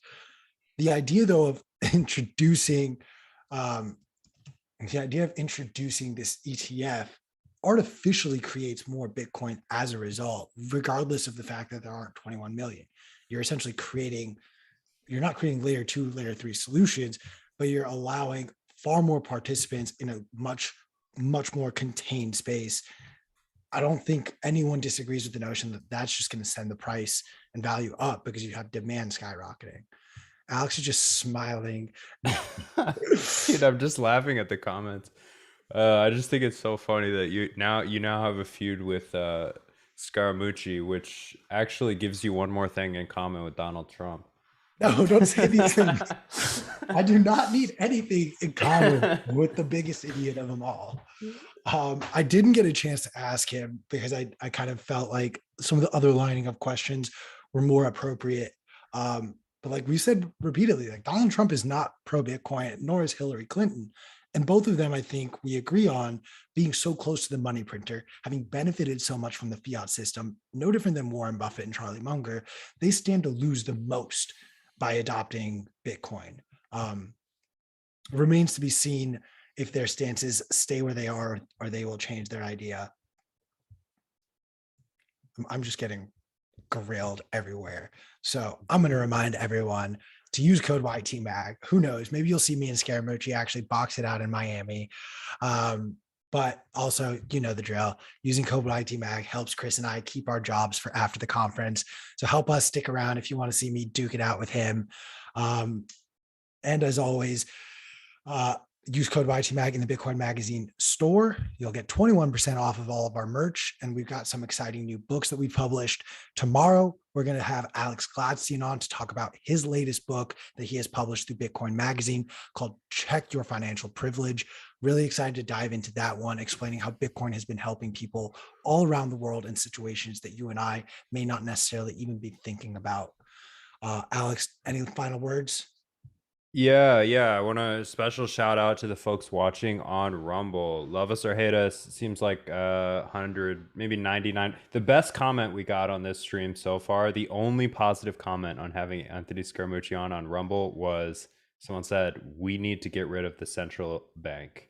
Columbus 8888. I definitely agree with you.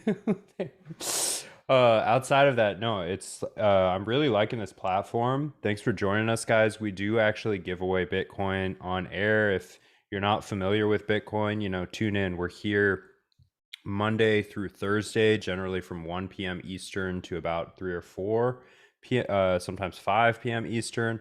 Giving away free Bitcoin on screen, answering your questions from the chat. I mean, we'll definitely orange pill you and send you down the rabbit hole. So before you jump down our throats, just listen, be open-minded. It's a complicated topic, and we're happy to debate with you and sort it out.